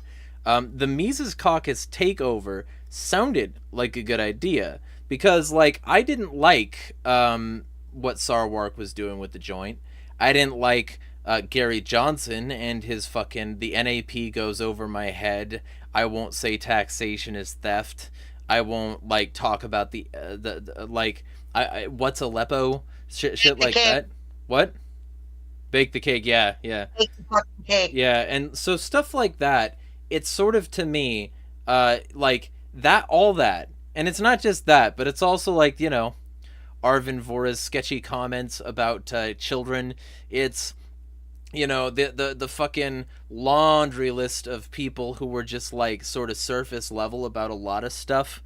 It's basically my contention with a significant, and I'll just say this because like I'm not saying this because I love the Mises Caucus. Everybody here knows that I've got like an equal, if not greater, laundry list of issues with them as well. But to be fair to the original takeover, I think a key problem with all this shit is that one of the key elements that let a lot of scumsuckers in is things like the small political quiz and tabling for like, quick fire signups to lists and, trying to make it seem as surface level as possible. And you don't need to know any of the fucking materials. You just need to like, say that you, I'm economically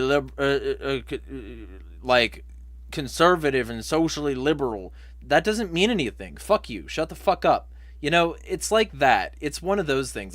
I want gay married couples to be able to defend their marijuana fields with AR-15s. No, you don't. You get scared if the quad next door backfires, you cunt. So, like, the whole point, like, I think a lot of these people in the libertarian movement were soft as hell and weren't good at, like, actually solving shit.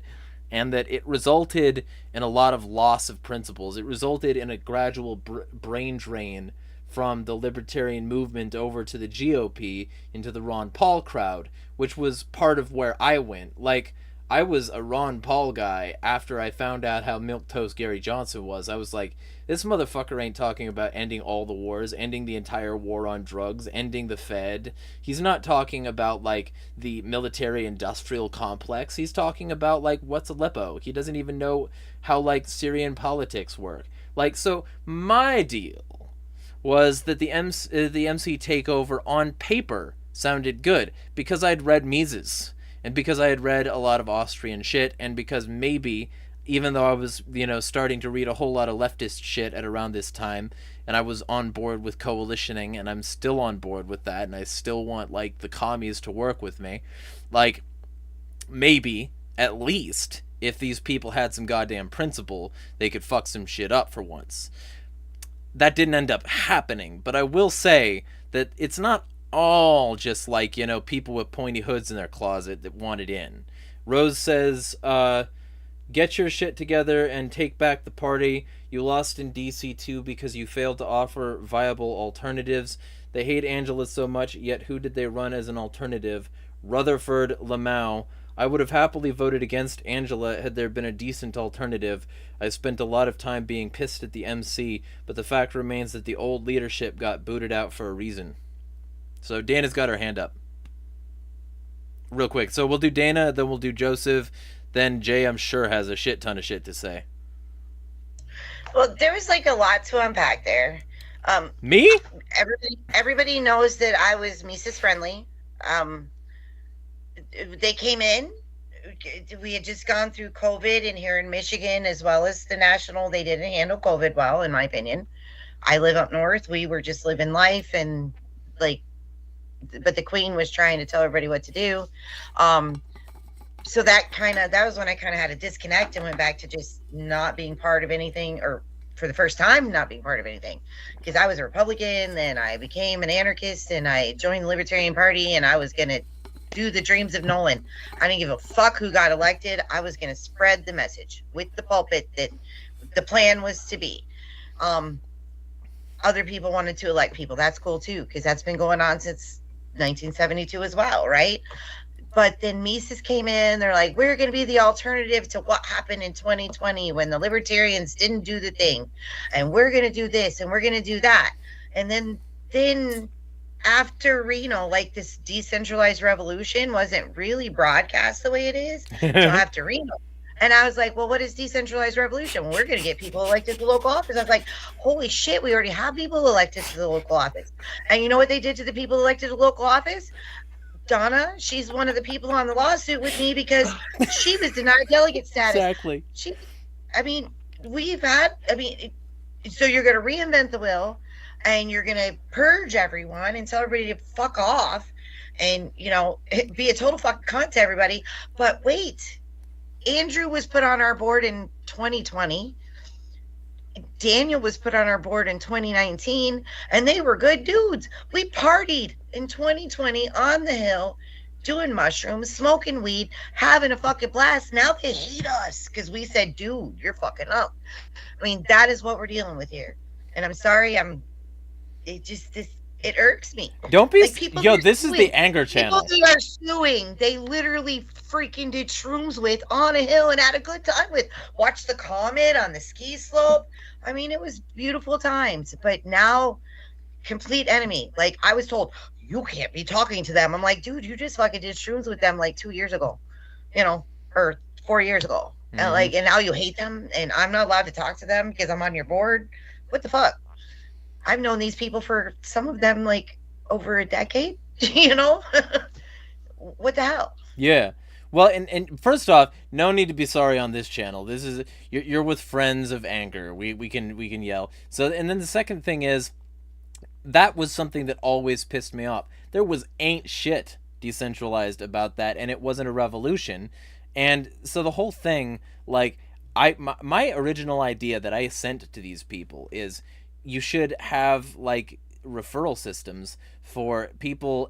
Anybody can sign up and refer people to become a registered libertarian voter and to sign up with the Mises Caucus, and that, like, certain ones of those, if your referral gets like an actual elected position, then you get a bonus or something like that. Something where, like, if you campaign successfully enough on behalf of the Libertarian Party, anyone, and I mean anyone, like on the local level, anyone, then you will get a kickback or some shit like that. Something like, you know, where if you can get somebody in, you get something material out of it. Or just like encouraging people, putting the power in their hands, even without that financial incentive, to like get like the people that they want in to those positions by giving them massive access to toolkits, connecting them with lawyers, shit like that.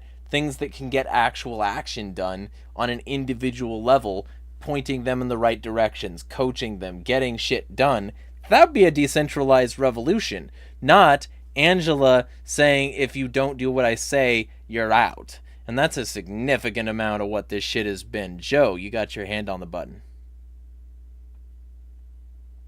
Yeah, so one of the things, and she's right, you know, Sarwalk set it up for to take over, because Mises was promising a lot of really good things.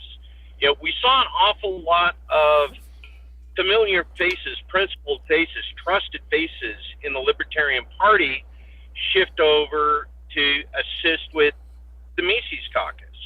You know, Todd Hagopian, you know, Mises, always came across as very principled. You saw Larry Sharp on there. You saw an awful lot of these people who saw what they were trying to do in relationship to Sarwalk and went, okay. You know, but we missed the signs of what was underneath. We missed the closeted authoritarianism that was rife within the Mises caucus. You know, and to a certain degree, you know, some of these trusted figures that we said, hey, you know, the Mises caucus is the next thing we need, is where we need to be. You know, and it turned out that they had missed it too. Or maybe they were part of it. I don't know. But that's one of those things. We saw it. We wanted them to be telling the truth. We wanted them to be honest and with the integrity. And then all of a sudden, post-Reno, everything went to hell in a handbasket. You know, you started seeing the purges. You started seeing the targeted control, the way they systematically eliminated voices that said, hey, you know, you're not in the right space with this. You're not going in the right direction. You know, now there were some of us, you know, myself, I had more influence and more reach than any one of the Mises caucus in my state, including significant members within the Mises caucus. You know, not that many people still know who the hell David Hines is. You know, he's the secretary, he's the vice chair of the MC right now. You know, he's the mastermind, well, him and one other, the masterminds behind what went down in Idaho.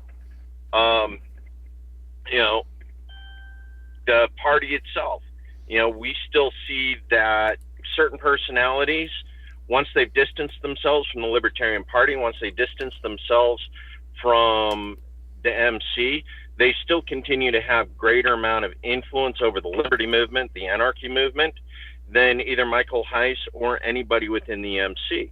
Yeah, they may have control of key factors, but who are people listening to philosophically? Who are people listening to, you know, ideally? You know, you still have Spike Cohen with, you know, You Are the Power. He's doing incredible things with that. I'm currently working on 2 initiatives here in the state of Idaho, completely independent of the Libertarian Party. You know, working on legalization of cannabis here in the state, working on elimination of the food tax. You know, we're doing things independent of the MC. We're doing things independent of the party. We're doing things independent of these privileged fucking white boys who think that titles mean something. You know, when it's really about, Jesus had no title, you know, in the Bible. He was just a man. Well, technically, You know? he did have a title. It was the Christ, but you know, that's that was a pretty unique one. Jay and then Hodey. And then we'll go immediately back to Joe, because it sounded like he had more to say. I thought he might be done, but Jay, Hodey, and then Joe.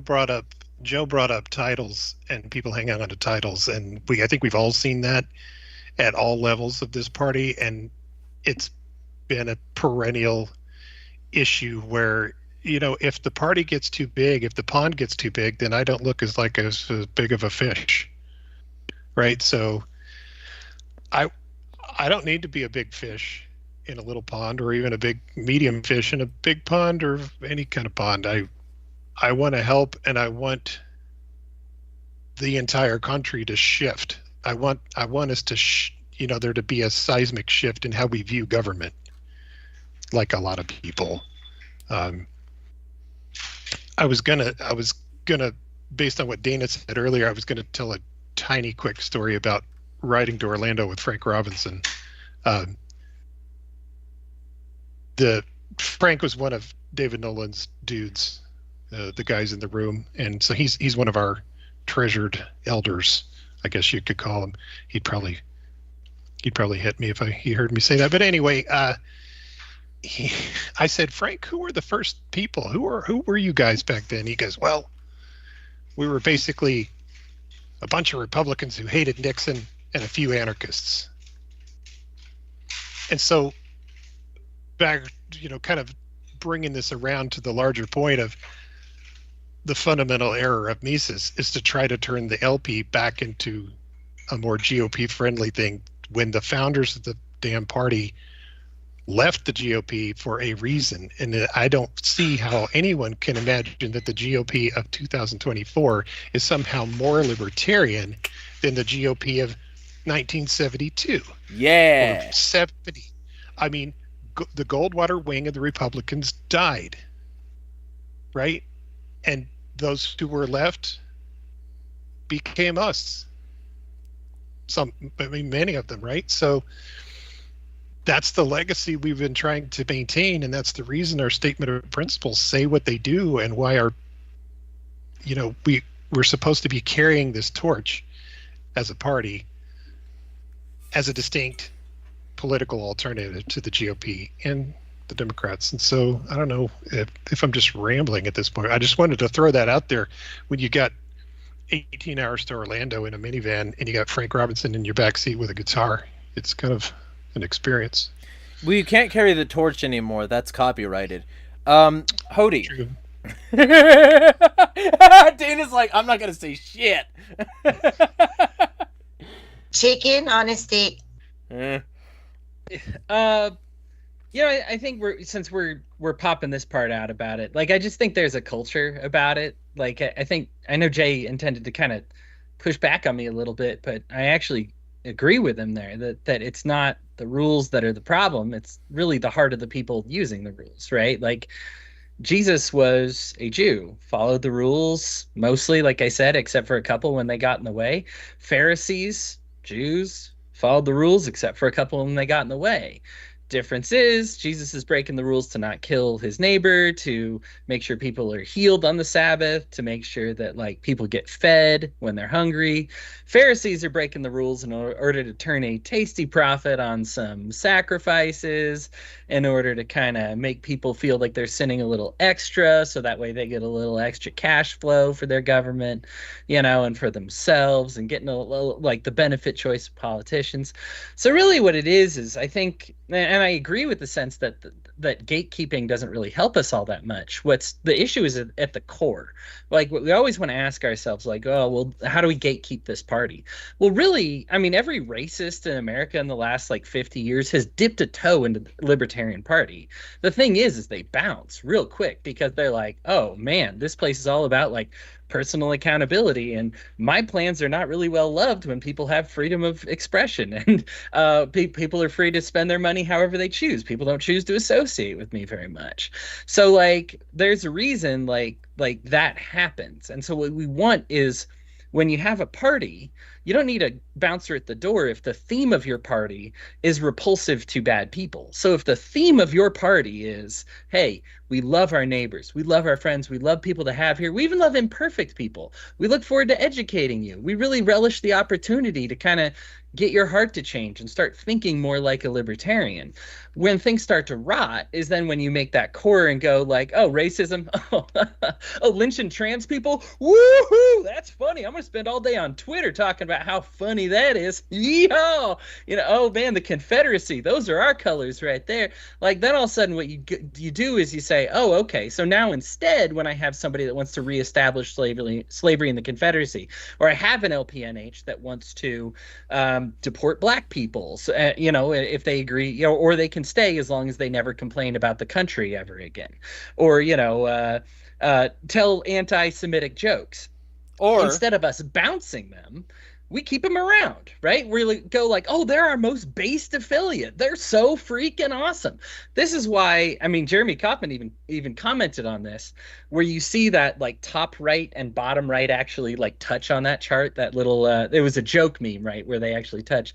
And Jeremy Kaufman's like this, but unironically. And I have no doubt that people like him are just like that. They see, as long as it's that right, that far right, yeah, go ahead. Shoot right up to the top, it's all the same as long as it's on the far right of that side. Listen, I am very sympathetic to, let me tell you how much culture matters to me. I'm very sympathetic to the Mises Caucus. Almost all of their platform is completely in line with my beliefs. The classical the classical liberal caucus of the Libertarian Party is like none of my beliefs. However, they just published an article of mine. We have good relations. I like the vibe that they bring around. Like, and like I said, we disagree on some core principles, sure. But like Jay, you were referencing earlier, the kind of the founding fathers and how they managed to coalesce. And it's like, well, our hearts are in the right place. I disagree with where you go in the long run. Chase Oliver, really good friend of mine. Really don't like that he's a minarchist, but you know what? I'll deal with it because his heart's in the right place. He loves people. He wants people. He wants people. There's some people that are hard, consider themselves, I'll say, hardcore anarchists or whatever. But what did they do? They sold out to Trump. They sold out to RFK. They became that alt-right. They did the meme. They became the pipeline to the right. And what was it? It wasn't their principles that were wrong. They shared principles with me. All of the planks of the Mises Caucus I agreed with. It was their culture that made them sick and made them willing to sell out their neighbors or themselves even in order for a bite at the apple. It was in order for a seat at the throne. You know what I mean? In order an attempt to try and, be in a position of power in order to be a bigger fish in this really small pond.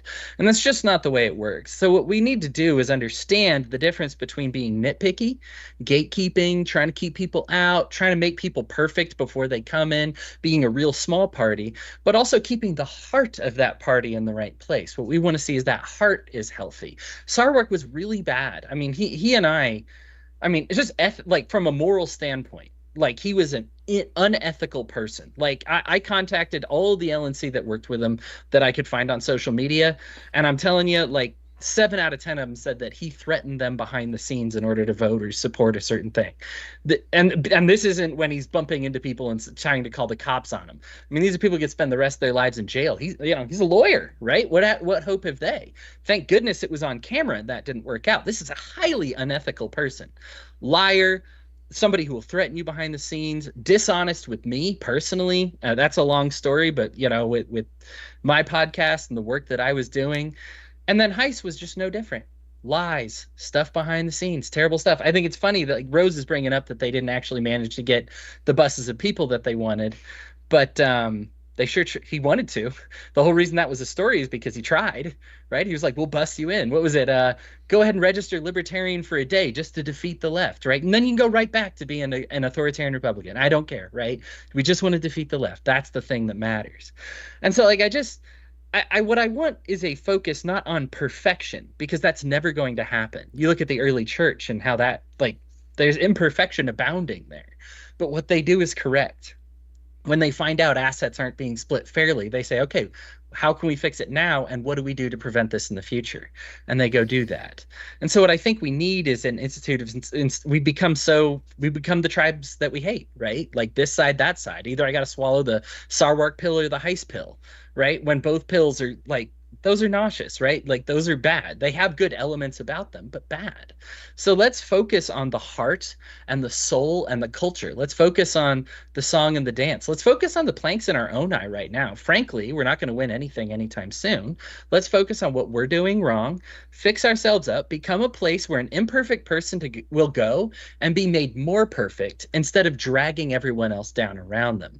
And I think when we really focus on that cultural aspect, we'll really have something going that I think, even with all the disadvantages libertarians have in politics, I think we would actually be basically impossible to stop if the culture within our party was fixed up. Yeah. And that's on us. We can fix that ourselves. That's not the state. That's us. Yeah. And that's the thing that I've been saying for a long time now. If you're going to take a side in the culture war, if you're going to be woke or anti-woke, and you pick anti-woke, you can go fuck yourself, because the key to this is recognizing systemic power. And if you're not even willing to recognize systemic power and how it's lopsided to one side, if you're not even willing to reconcile actual dictators that people on your side are promoting, if you're not, for instance, if you're willing to make entire AI albums of music that are available on Apple Music, and one of the songs is about murdering the traitors by throwing them out of a helicopter because you're Pinochet, maybe you shouldn't be a representative for anarchy or libertarianism. Maybe if that's the mentality that we have in these circles, the only kinds of people that will attract are fascists and bullies. And we need to get rid of that like post-haste, or we are fucked. Right. And that reminds me, and I'm sorry, I know I talked a lot. I'll You're finish fine. this up real quick. But like when people wave the white flag on the culture war, it's not long before they wave the red flag immediately after that. Like a plank within the Libertarian Mises Caucus is that they would refrain from engaging in the culture war.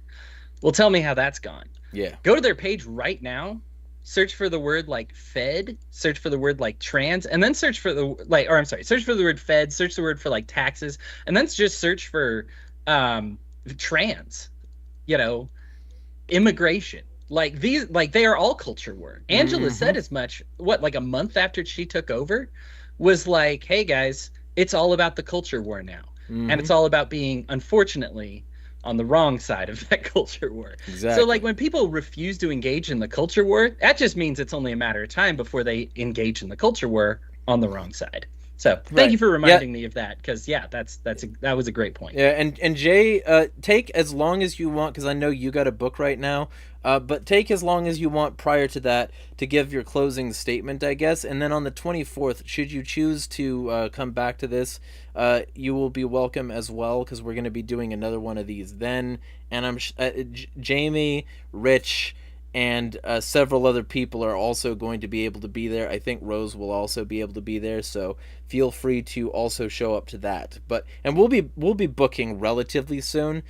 Probably at around like 11 PE. But like you can give your closing statement now, and then we'll have some like closer to close from other people. But like go for it. Oh wow, a closing statement. What's our topic? Yeah, right. Yeah, just take as much time as you want. Like that's one of the things. You were talking about the business list. We were going back. Let's go all the way back to the happenings and the shenanigans, things like that. I am convinced 100% that if I were going to take a pair of scissors to our bylaws, I would remove email motions completely. Number one, and I would also remove the executive committee subcommittee. Possibly leave the executive committee, but I say remove the executive committee. What I mean is our bylaws allow the LNC to delegate their authority as in any fashion they see fit. That is crazy pants, to borrow a term from one of our illustrious officers.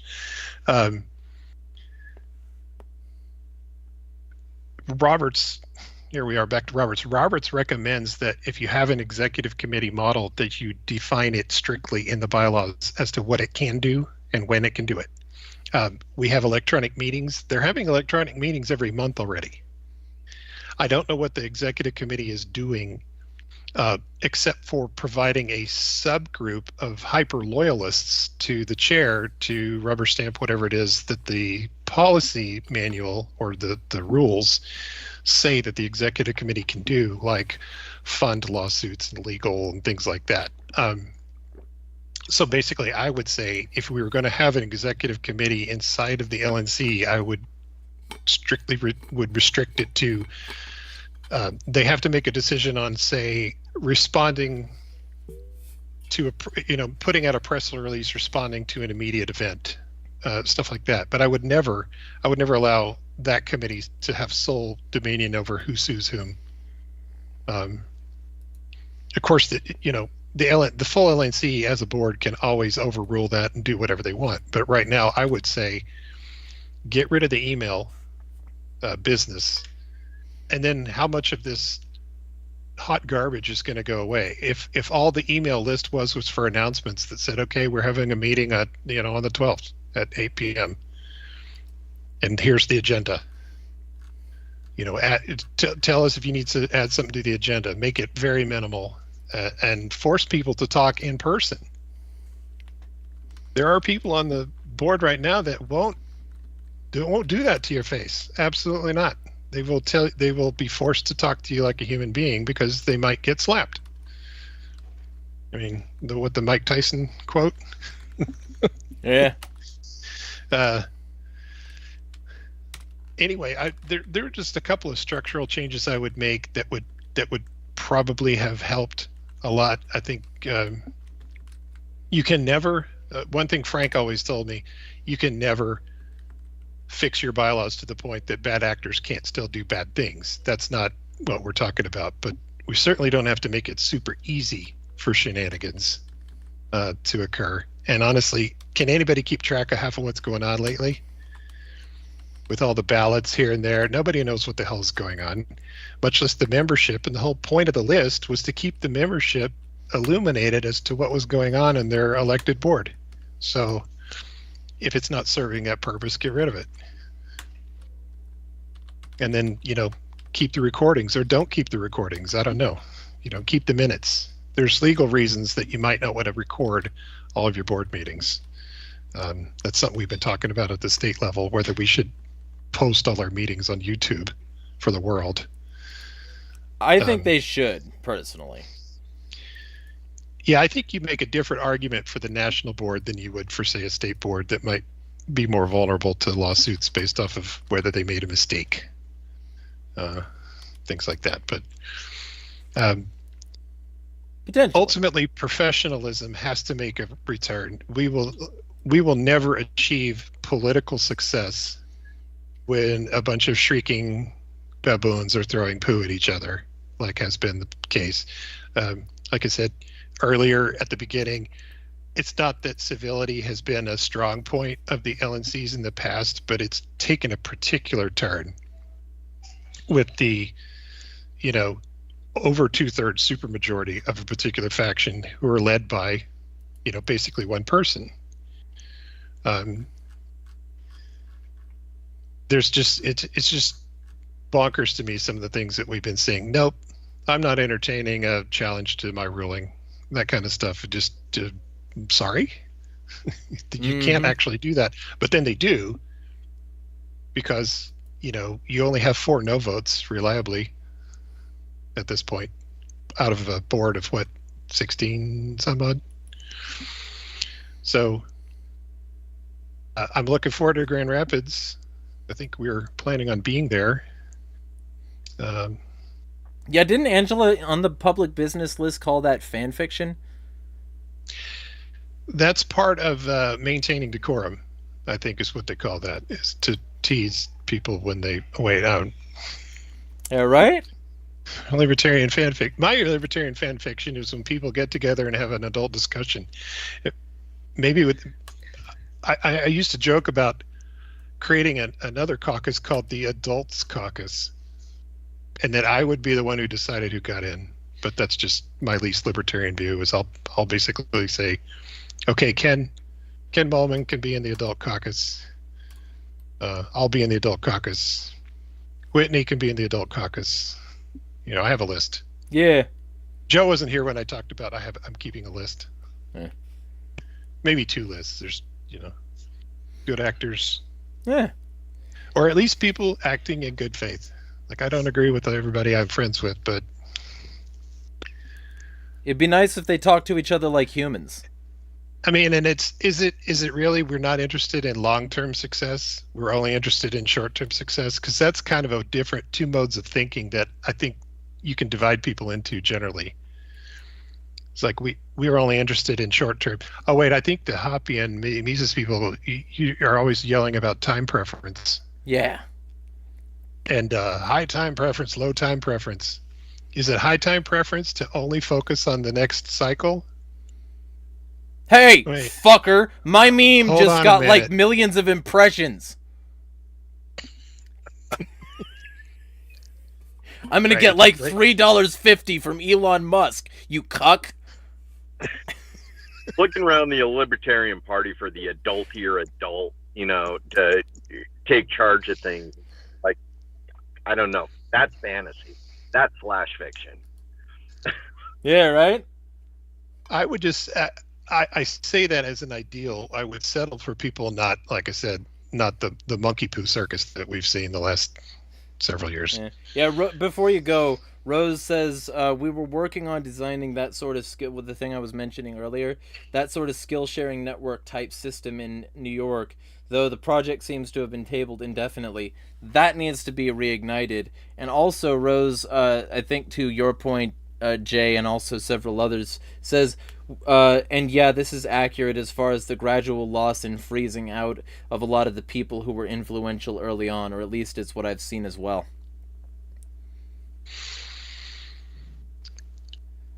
Yeah. Well, so actually, then how about this? Because we're edging up on 2 hours. So with all of that, Jay knew where So I have to be like that a little bit on this channel. If I'm not, people think I got body snatched. Welcome to the show, by the way. 'Cause, like, this is how see? So this is a sanctuary for like that kind of. So we'll just, I guess, start drawing it to a close. Because we're coming up on 2 hours. We got the 24th, though, and all of you are re-invited then as well if you also have things that you didn't get to say today. And I think we're getting Rich Patel, Brittany, Jamie, and Rose on the same stream also. So it should be a fucking bonkers time, I think. Probably, hopefully, because that's what I want. I want like as many different perspectives going on at the same time. And like I will promise to be the most bonkers element. But with that being said, let's get Joe, Dana, and then Hodey to give closing statements as well for today. And then we'll do another one on Tuesday, and if y'all want to show, you can as well. Big thing. Freedom does not require leadership. You know, take the helm yourself. Do the things you need to do personally in order to achieve freedom within your sphere. You know, like couple of the things I'm doing, I'm involved in state initiatives, things that involve the decriminalization of marijuana in our state, things that involve, reduction in taxes, things that we can affect as citizens without necessarily being elected. Help raise the voice through community. That said, I also like our communists, because while they're out of power, they are fabulous about doing mutual aid and voluntarism in action. I won't trust them with office, but as long as they're not holding office, they're good dudes. Take care of yourself, take care of the people around you. Mutual aid is a thing, and it's good for everybody. Dana. Joe is like my spirit animal. Yeah, y'all I follow each other on I'm social media. Y'all follow. Yeah, everybody follow back. Everybody follow each other. Yeah, so like I said, I say the same thing every time I'm on here. Build your community. Do what you have to do. Take care of each other. We have a wonderful community up here. I literally have a group of dudes that like to hunt on my property, and they're helping us fix our kitchen. Like, they paid for parts of it. I mean, and they're professionals. It's what they do, and they're doing it. I mean, just because we let them hunt on our property. I've been feeding them all week because I have this nice outdoor kitchen, so I can still feed people. But yeah, so, I mean, that's what you do. And it works out, and you barter, and the government gets no part of it. As far as the LP goes, it's a dumpster fire and a shit show, and it's crazy. Boggles my mind, causes me stress. And like I said earlier, I'm at the point where I'm checking out and just kind of wait until 2025, trying to do it the best I can with the things that are going on right now, and just give up on that and do my thing until then. We'll start grouping up after the election and do the thing, but just take care of yourselves. True anarchy or true libertarianism, true whatever the hell you want to call it, is not letting the government control your shit. When you say taxation is theft, figure out how not to pay them. When you say we don't believe in borders, root for your little people who weren't born in this special sacred ground kind of thing. Get back to nature. That's huge. So just love yourself, love your people, build a community, and I will shut up now.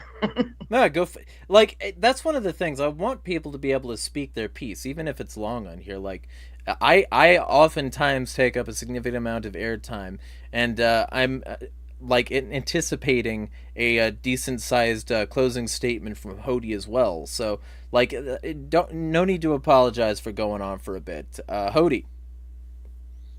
You know, I had the opportunity to talk about the culture stuff earlier, which was going to be what I was taking notes on with everybody's talking, largely my closing statement. But I just want to say I really appreciated everybody in this chat.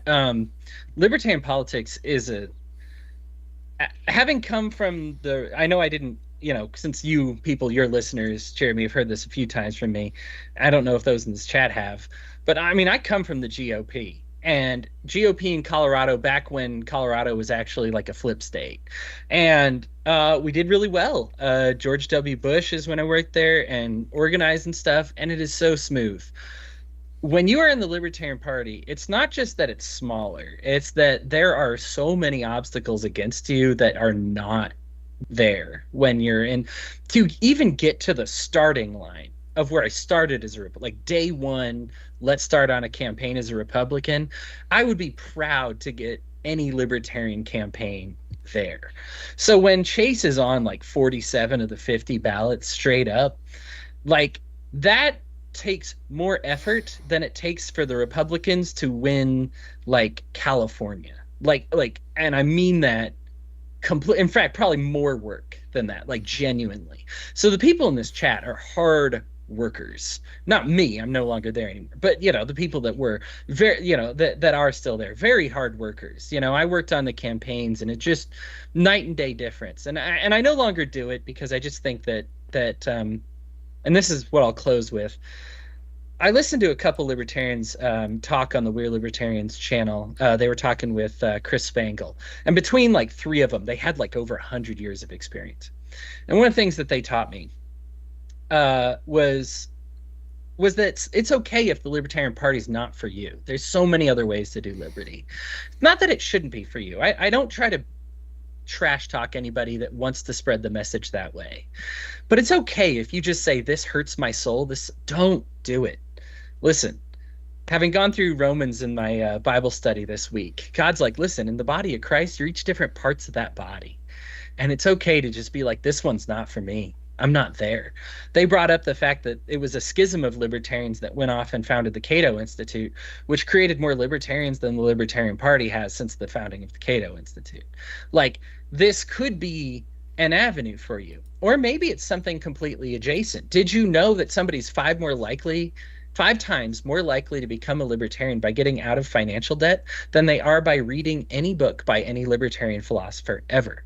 Simply by having that access to that newfound liberty that comes with financial freedom makes somebody that much more likely to be a libertarian. So maybe that's your avenue to it. Maybe it's just by music. Listen to how many libertarians still today were like, man, I heard my favorite metal band say something against the, the mainstream and that really struck a chord with me. The Libertarian Party is 98% one of like 3 of the Myers-Briggs personality types. And it's, if you were to listen to the Libertarian Party in New Hampshire, the others can't be libertarians. But that's not true. We're just not marketing to them very well. And I'm saying this as an INTJ. I'm one of the personality types that like is the big 3 within the Libertarian Party, right? Like, I completely understand that I'm part of the problem. But if we're gonna win, that means we got to change. That means we got to be willing to put a bumper sticker on that's maybe a little too simple, but it's funny and it's snazzy. It brings people to the right place, Maybe that means we start writing music and songs and poems and dance and making sculptures and reaching those people who see and feel liberty through art. Maybe it means making these pitches to people that we just haven't, frankly, reached out to yet, because we just say, they don't understand Rothbard and Ron Paul, they're not going to be libertarians. And then the way most people work. A lot of people find liberty by getting out of financial debt, by seeing a poem, by listening to music, by seeing some art, or by doing it themselves. So, like, feel free to participate in culture.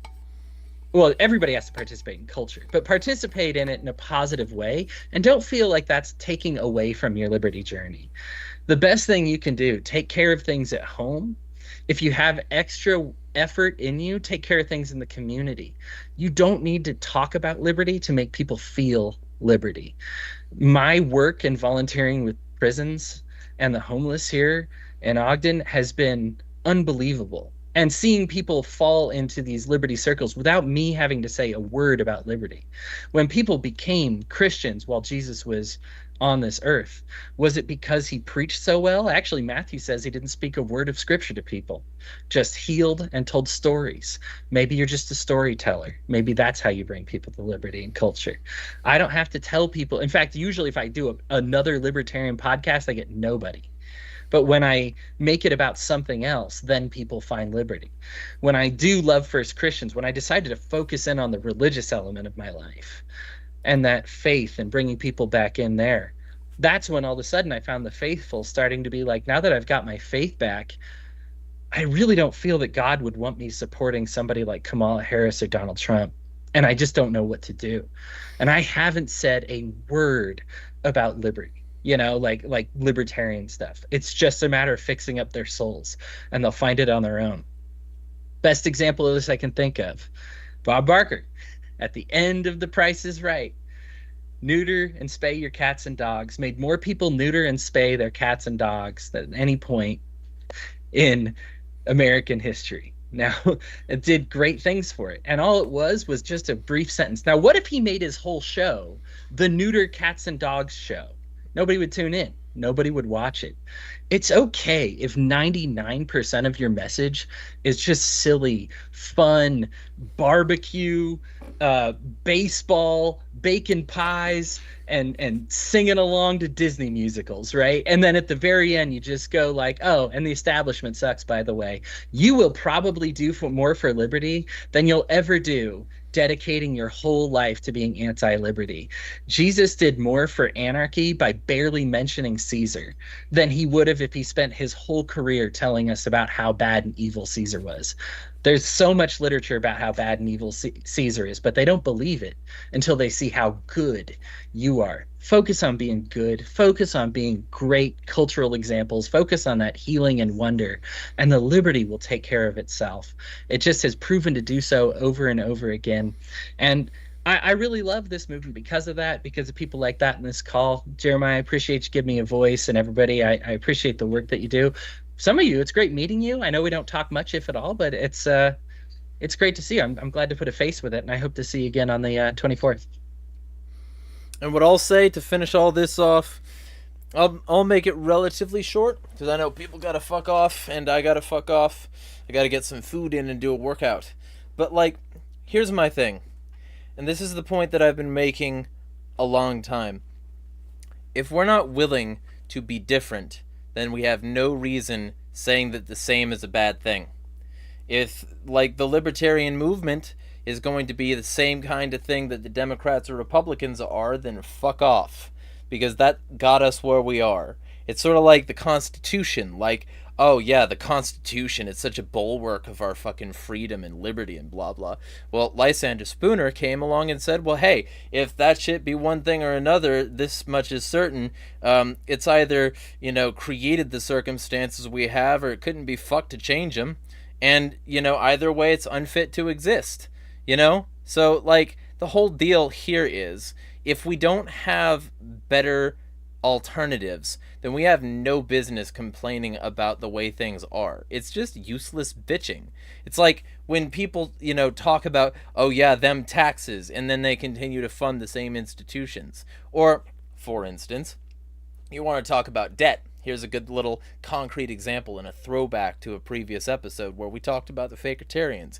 And the fact that I put out this post that said, hey, 92% of student loans are to the Department of Education. This is a department that right-wingers claim to hate. They call it the Department of Indoctrination. And they say that the school system is indoctrinating and brainwashing our youth. And then I say, hey, maybe 92% of student loans being forgiven would be good, because it would strip away a huge revenue source that's garnering interest and keeping people trapped in debt. And Republicans are like, no! Keep that funded! I like those loans. Those loans are good. And so they aren't even willing to interface with the concept that maybe the government has trapped people in a predatory loan cycle, even though that's what the Federal Reserve is, even though that's what Social Security is, even though those are basic libertarian fucking tenets. And then people on the other side of that culture war spectrum, and the Fakertarians, really don't like that because they like the Department of Education, and they didn't like me saying that it should go away, much less that 92% of student loans going away would be a good thing, because it might mean that they don't have their, like, schools there that they use as basically a babysitting center. And so telling these harsh truths that maybe the system relies on our ability to, fuck off our own accountability, our own responsibility, moving forward in a better direction and not being the fucking same all the time, that isn't popular with certain crowds on either side of this shit. And it's frustrating, and it fucks me off to no end that people can't just have normal conversations like we had today. Well, not quite normal, but maybe we'll normalize it, because the fucked thing is that until we get all of us on the same page of being different, nobody's gonna pick up our fucking book. So, be a better writer. We gotta write a better book. And until we do that, we will never smash the fucking state.